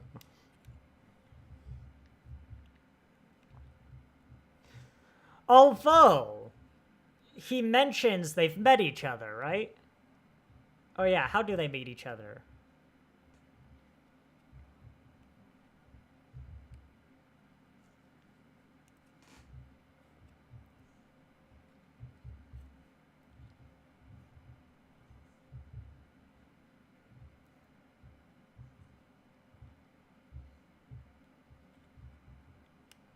I'm trying to listen because I want to remember how the history of that world works. Because it'd be really cool if they put forth like effort to prove that here's why the Prodigy crew exists in every timeline. However, didn't cause a paradox. You know. Also, I love the everything behind Commander Tuvix.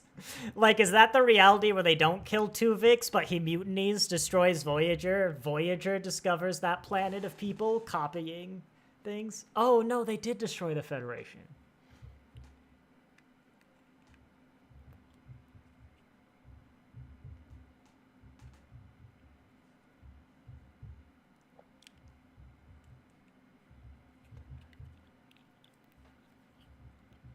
So I guess this timeline's intact because they never change history, because they died before then. Although the ship wasn't done when that actually happened, was it? Because at the end of season 1, Janeway's like, oh, they're still building it.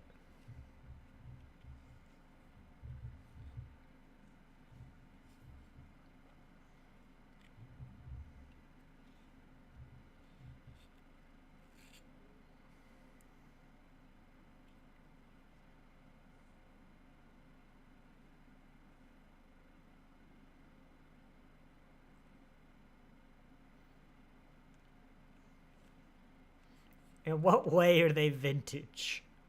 The World Federation was destroyed like a year ago. And I love they do bring up I mean, arguably they're reusing plots, but everyone's like, hey, I've actually experienced this. My experience as an adult officer is helping inform my judgment and get us through these situations.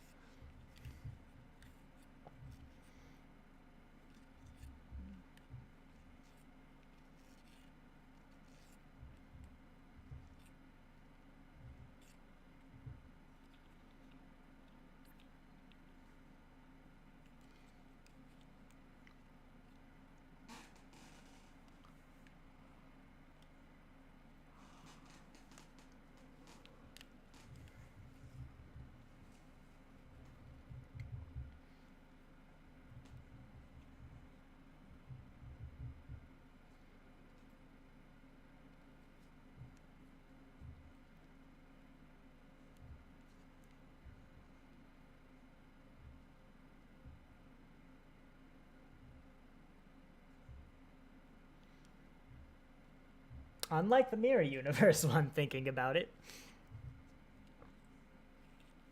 It does bother me, though, that the realities are perfectly split among decks.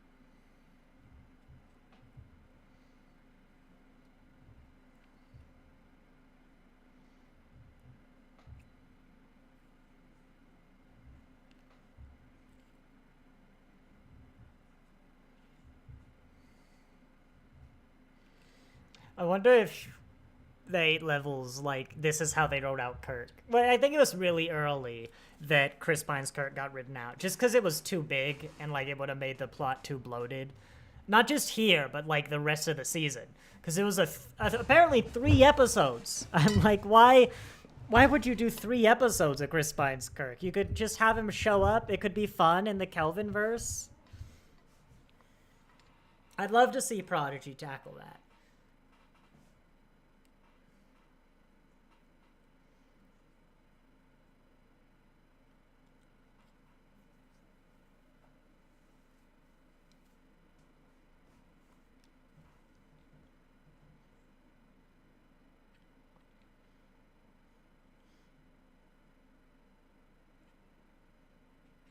I love the reflection of the transporters in that view screen. I was like, what the heck is happening? Are they beaming people behind him?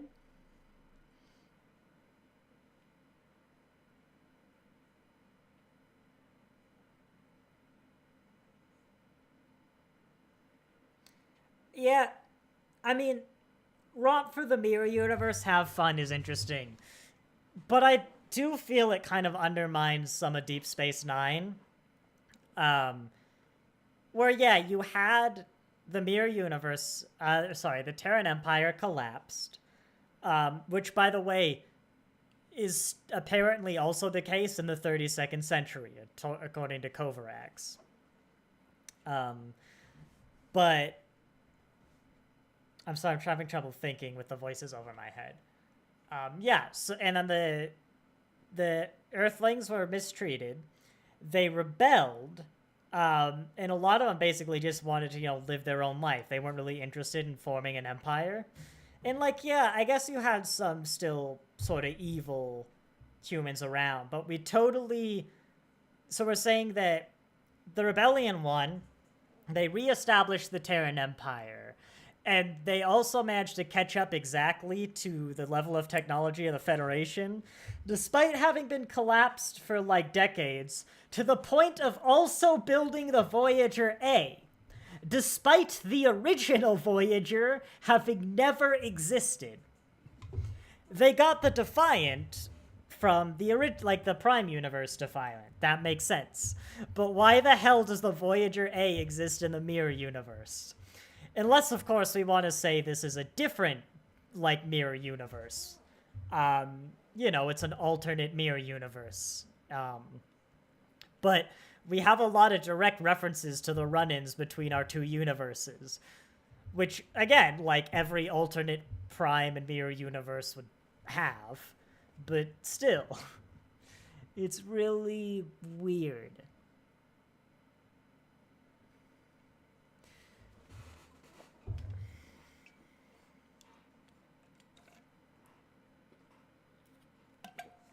I do appreciate how Chakotay is putting on a bit of a voice for his mirror counterpart, just making it a little gruffer. And I haven't played it, but I swear that's the Star Trek Online Mirror Universe outfits. That's a weird lesson for the kids.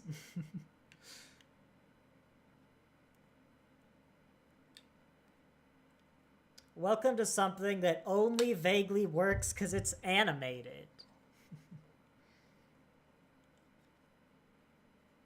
It's like such a conspicuously bad idea that only works because it's animated. But it's still what they went with. At least it doesn't work, you know?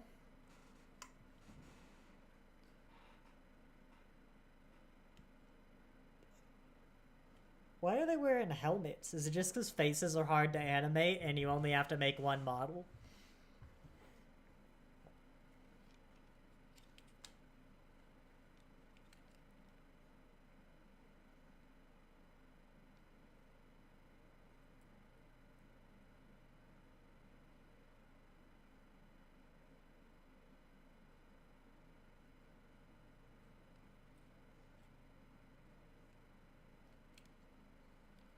Which, even though the bridge would be on its own deck, presumably, it's real useful we haven't left any decks. Everything on the Mirror Universe happens on the top deck of the ship, including Cetacean Ops.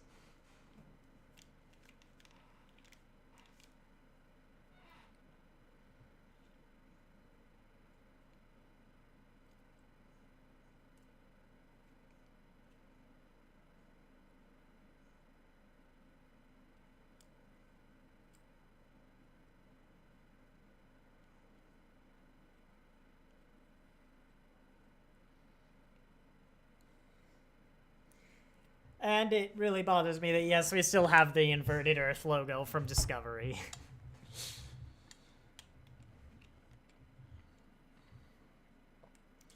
Yeah, alright, I'd just like to highlight, I brought this up a lot in the first few episodes, but that damn whale who, didn't seem to care about regulations, never reported anything, and was Rok-Tahk's friend. Welcome to the one universe where she's the useful officer. This is the one time in any universe this whale actually reports to a superior officer.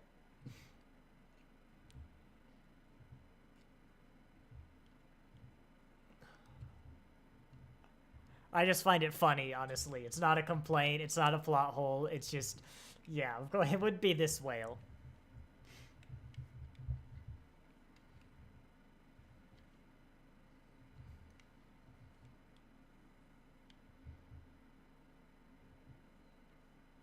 I really want to remember if Janeway liked children before. It's the sort of dumb detail I want from. I think my favorite mirror universe joke of the entire franchise is how mirror universe Porthos is like a big aggressive looking dog. Because it's the mirror universe, and that's the sort of stuff I live for.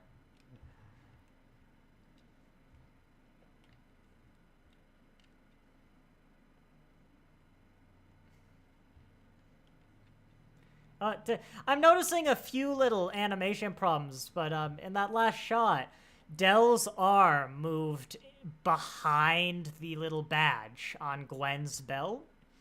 And I haven't brought up any of them because it's usually so well animated, and I haven't noticed in any of the other watch-alongs.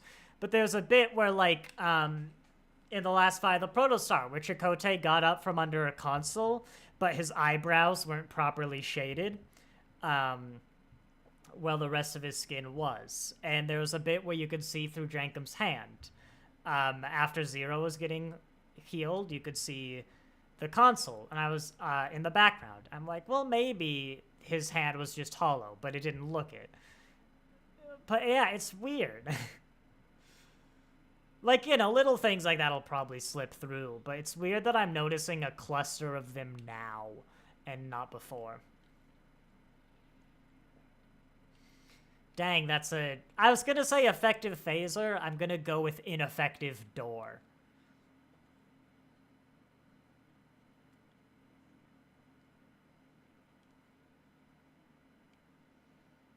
That's a bold statement. Uh-oh. Ugh. Those stutters every time.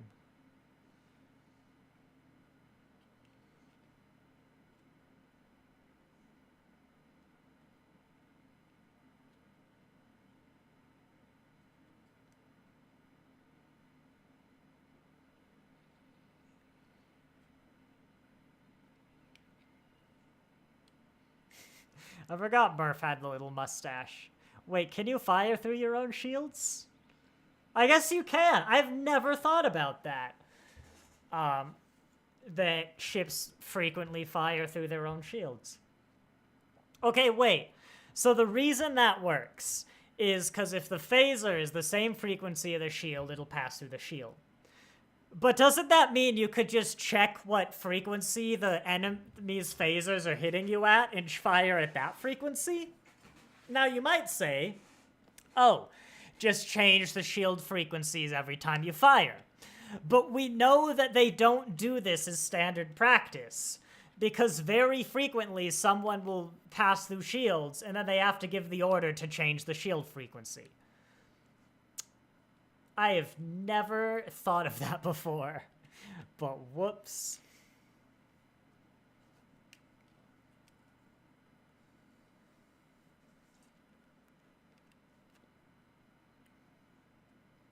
Is there a reason Maj'el wasn't in, like, the mirror universe?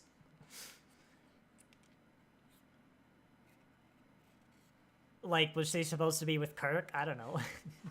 It was weird. She just, like, left at some point. It's like, we don't need her.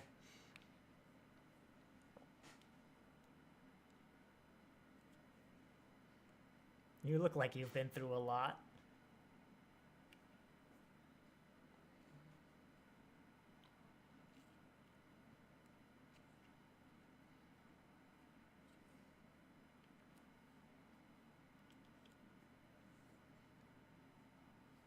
Imagine walking into that. Like, what the hell? Mirror Chakotay?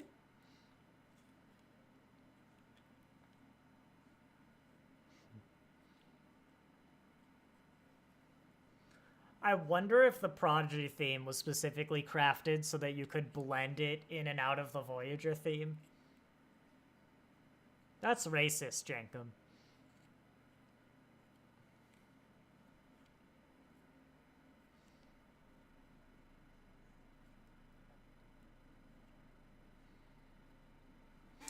And there we go. Let's see, do I want to do, no, Netflix. I need to see the list of episodes. Because it's split. Do we want to do Ascension now or next week? War looms between the Federation. Janeway discovers a plan to liberate them. And then Ouroboros. I will do episode 15, mostly because I don't want to make new thumbnails. We will do, actually, a brief intermission, a second intermission as I refill up my water bottle and get, what do you call it? Whatever. Yeah, just get sorted. Let me get the engine hum back on. So I will be back in a few minutes, and of course, insert an ad.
Womp. Kill the engines. Crash landing. Oh no. I will not need the engine hum, so I can actually close it. Let me get set up. There we go. Ah, so much effort. Such a difficult career, isn't it? And then we will again go a 5, 4, 3, 2, 1 go countdown. On go, we will all hit play, and then be upset as we have to wait a week for part 2 after I probably forgot everything. 5, 4, 3, 2, 1, go.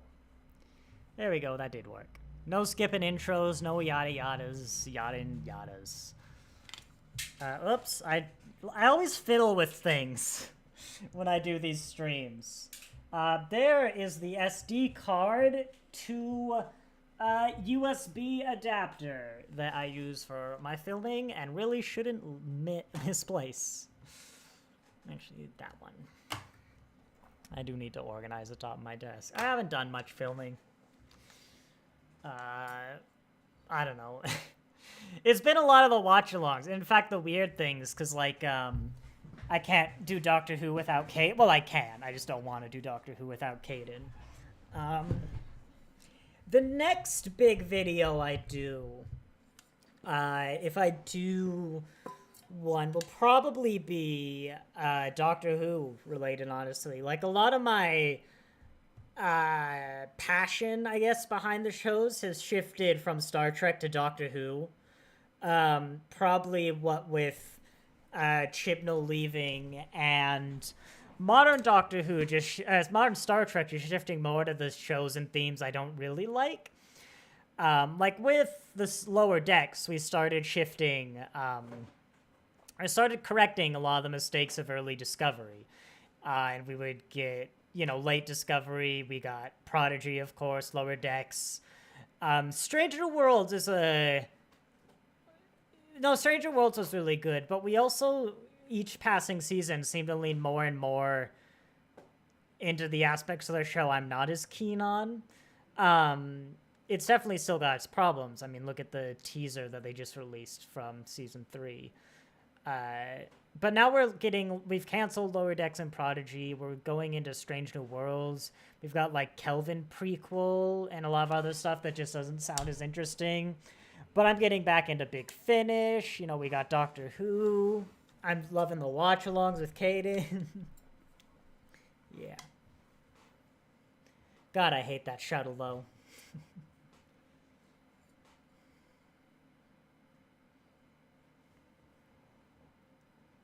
Look at that useless whale.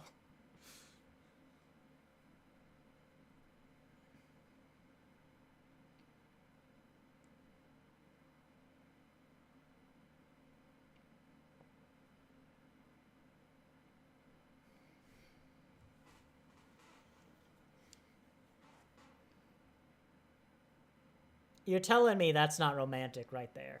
Like, those awkward glances and hand-holding.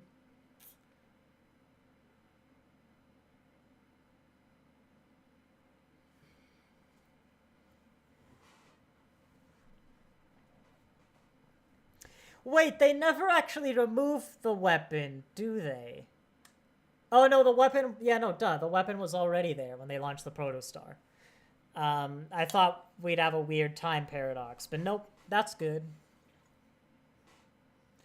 Although, when they say they neutralize the weapon, do they ever, like, turn it back on?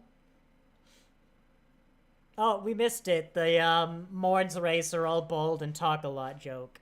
That also, needs to die. Friendly reminder that Morn's race is not hairless. Morn is bald because he's, like, carries latinum in his stomach or something like that.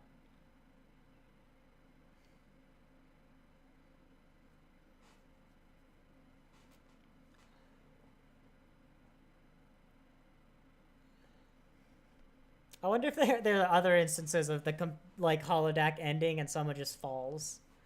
Or if it's always like that.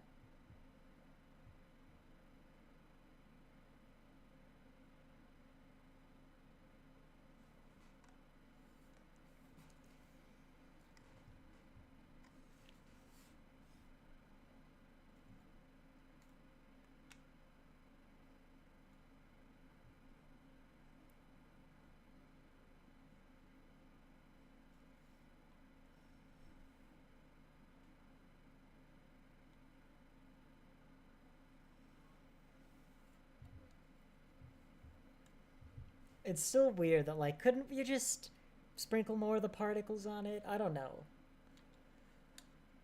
Because the bodies get repaired because the rings of that planet emit some sort of radiation or, like, particle or whatever.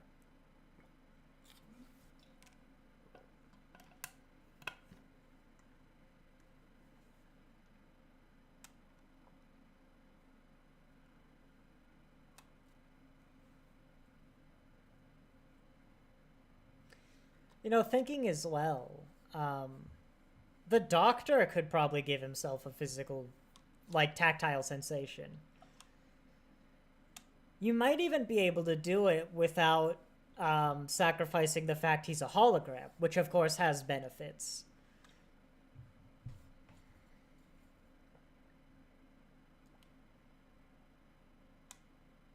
Does he have to, if you think about it?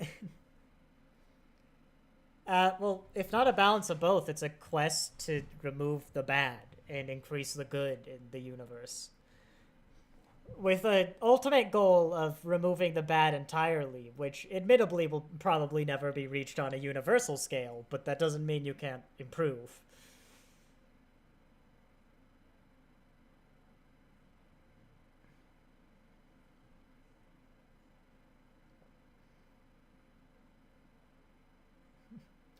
Yes, Jenkum has the expertise for literal cutting-edge synthetic body development.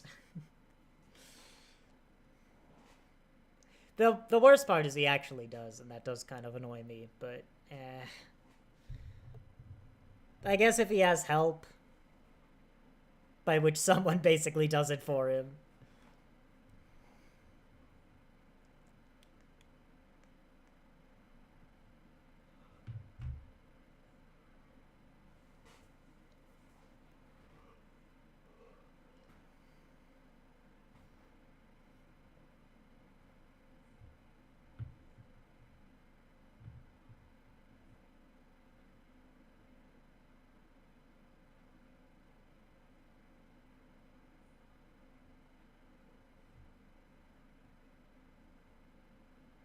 Which is weird.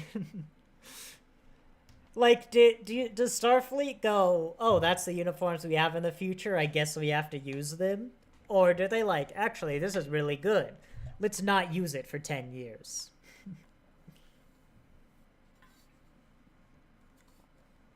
But it is a nice touch, It's like, you really get the sense of, like, the reunion, or that these are, like, good friends who have been through a lot, and we've actually seen, like, all of that stuff. And it's sensible things, like, man, time has passed. I look a lot like my older self. That must be really weird.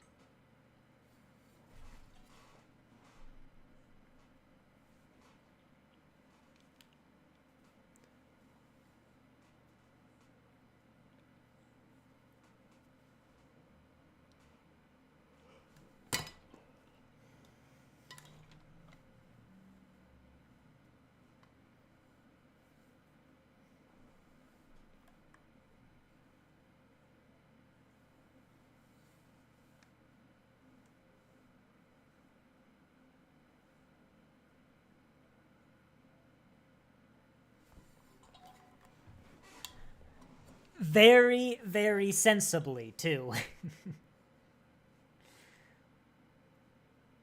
Like, they're giving it to temporal investigations, right?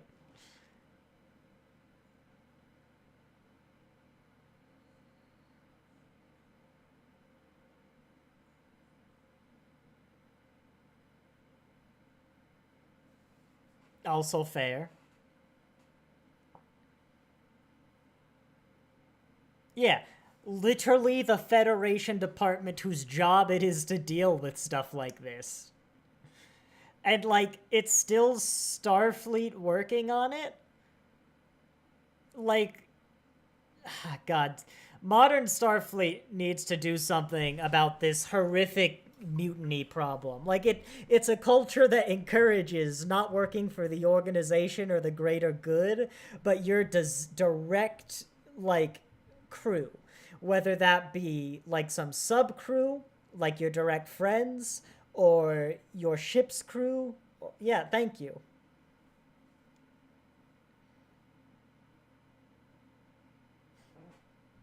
Like, going rogue against the government frequently comes up in official meetings. Like, just casually. Like they have some sort of quota. It's like you get 5 mutinies.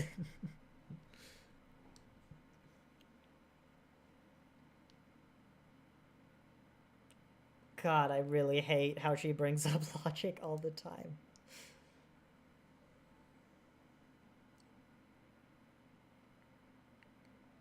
I think the best sign of how well a writer understands Vulcans is how how often you make them say logic.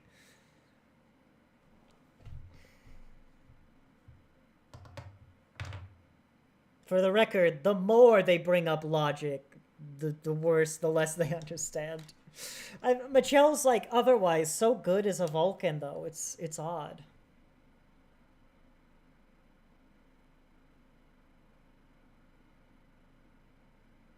No.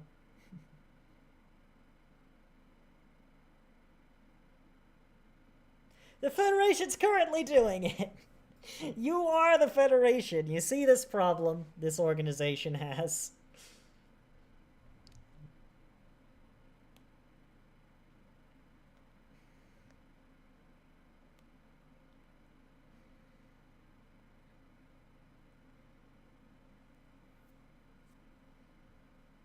Yeah, that Orion, didn't she get erased from time a few episodes ago? Maybe I'm wrong, but I could have sworn she was, and it confused me.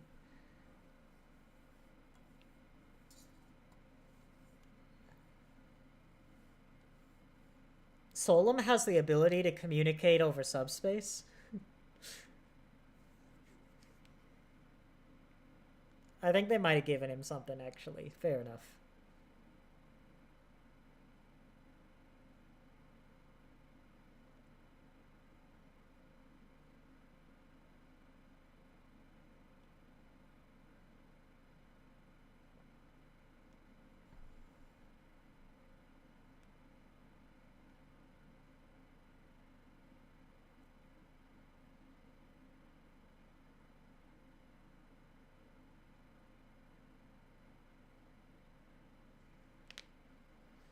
Big rocks.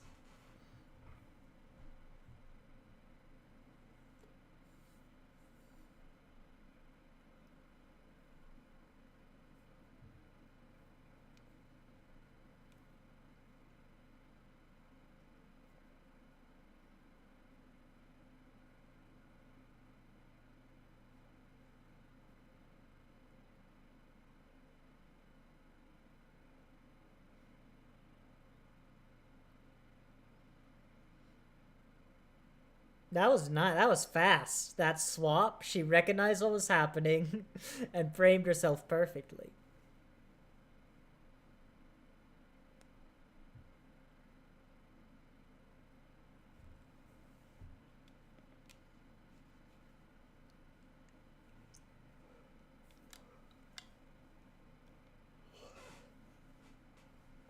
Wait, there's a point. How did Ilthram have the subspace coordinates?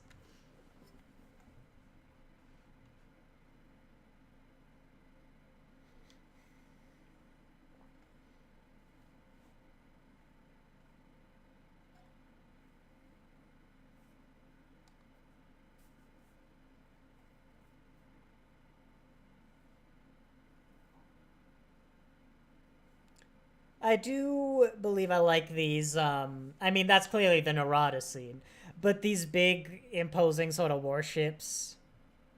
Like, that's the Narada. Come on. Is this where you would have had, like, Kirk mention something? Well, no, Kirk wasn't technically there for the Narada, I guess. Was he? God, it's been a while since I've seen those movies.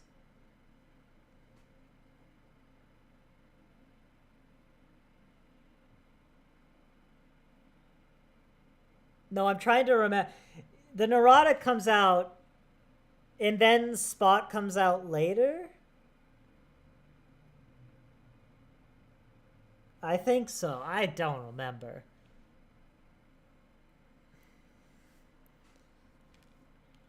We'll have to do that watch along sometime. I don't know when I'll fit it in. Probably before the next, like, Kelvin movie, but yeah.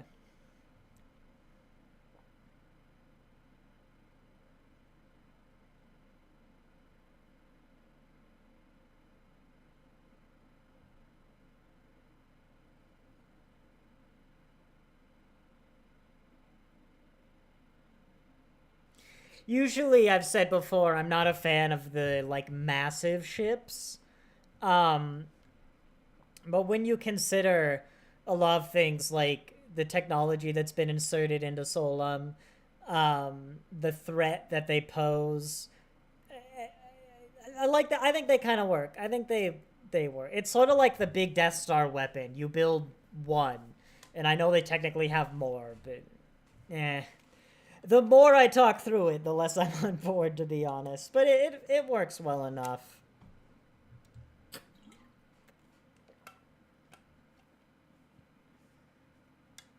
I guess it's more you just can't always have the big ships, and like your standard ship isn't massive.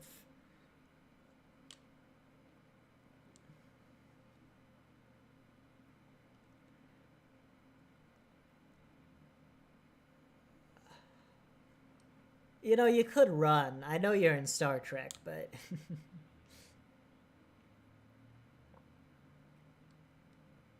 is his name Rom? Did I hear that correctly? Like Quark's brother Rom?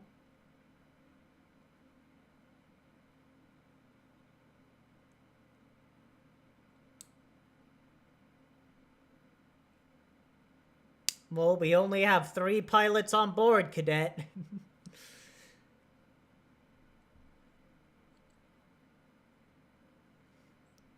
Chakotay in a dogfight. I don't know if that's enough.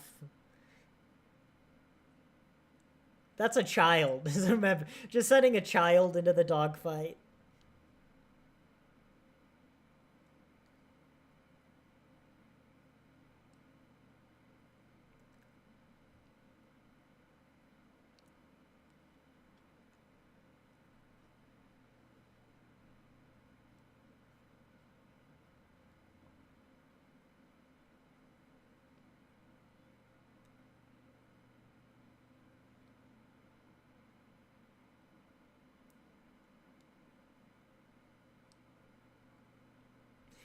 Compared to the first episode we watched today, this one feels like it's going a lot longer, I will say.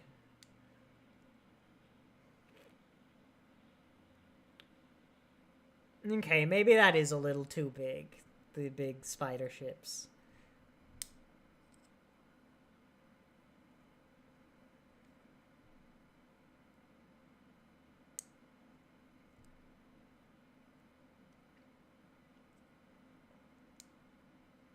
Hypo sprays? Oh, that way, yeah. See that? Thank you. It wasn't a bad sound, but you gave a little bit of warning before you popped a shoulder. It's just courtesy.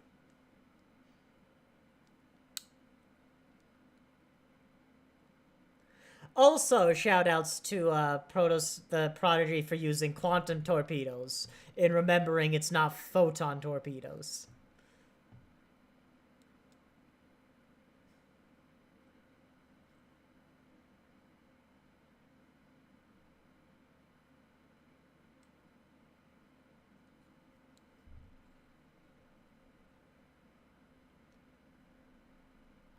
Who's doing publicity tours, if I recall.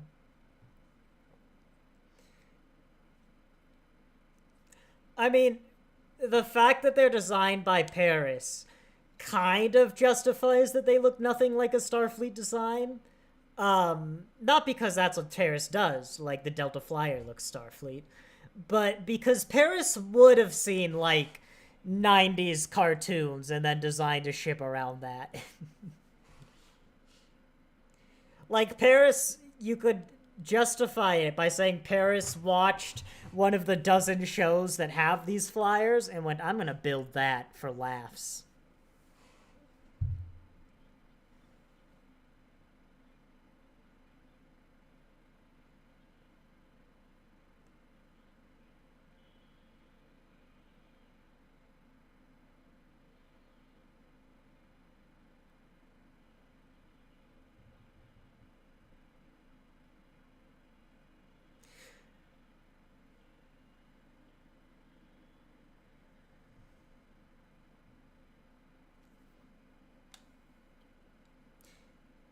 You know, Also thinking, do you need coordinates? Like it's a massive unmoving tower. Just kind of point and shoot.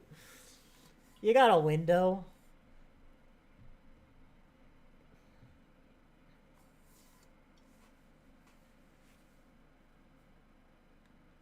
Can you put torpedoes on manual? I don't remember. I vaguely feel like you might be able to, but I don't know.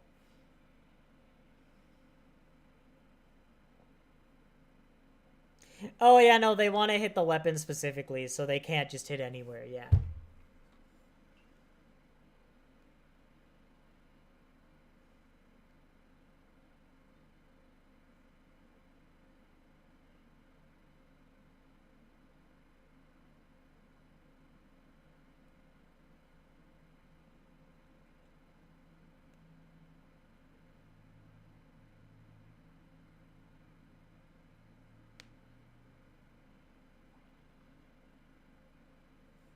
I do love the sound of the quantum torpedoes. There's something that's like, um, almost visceral or weighty to it compared to the photon torpedoes, which are very like, pew! The quantum is like, boom!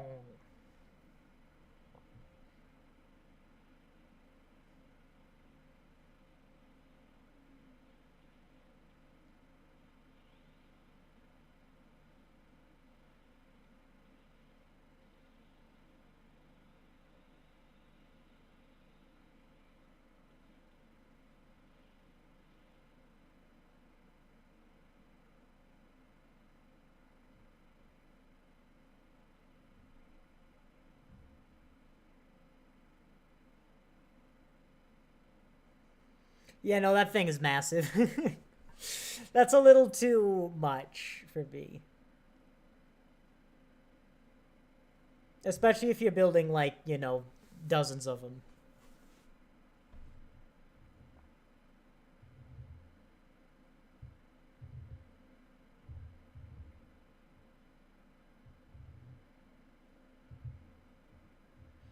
And I do believe that's the cliffhanger, isn't it?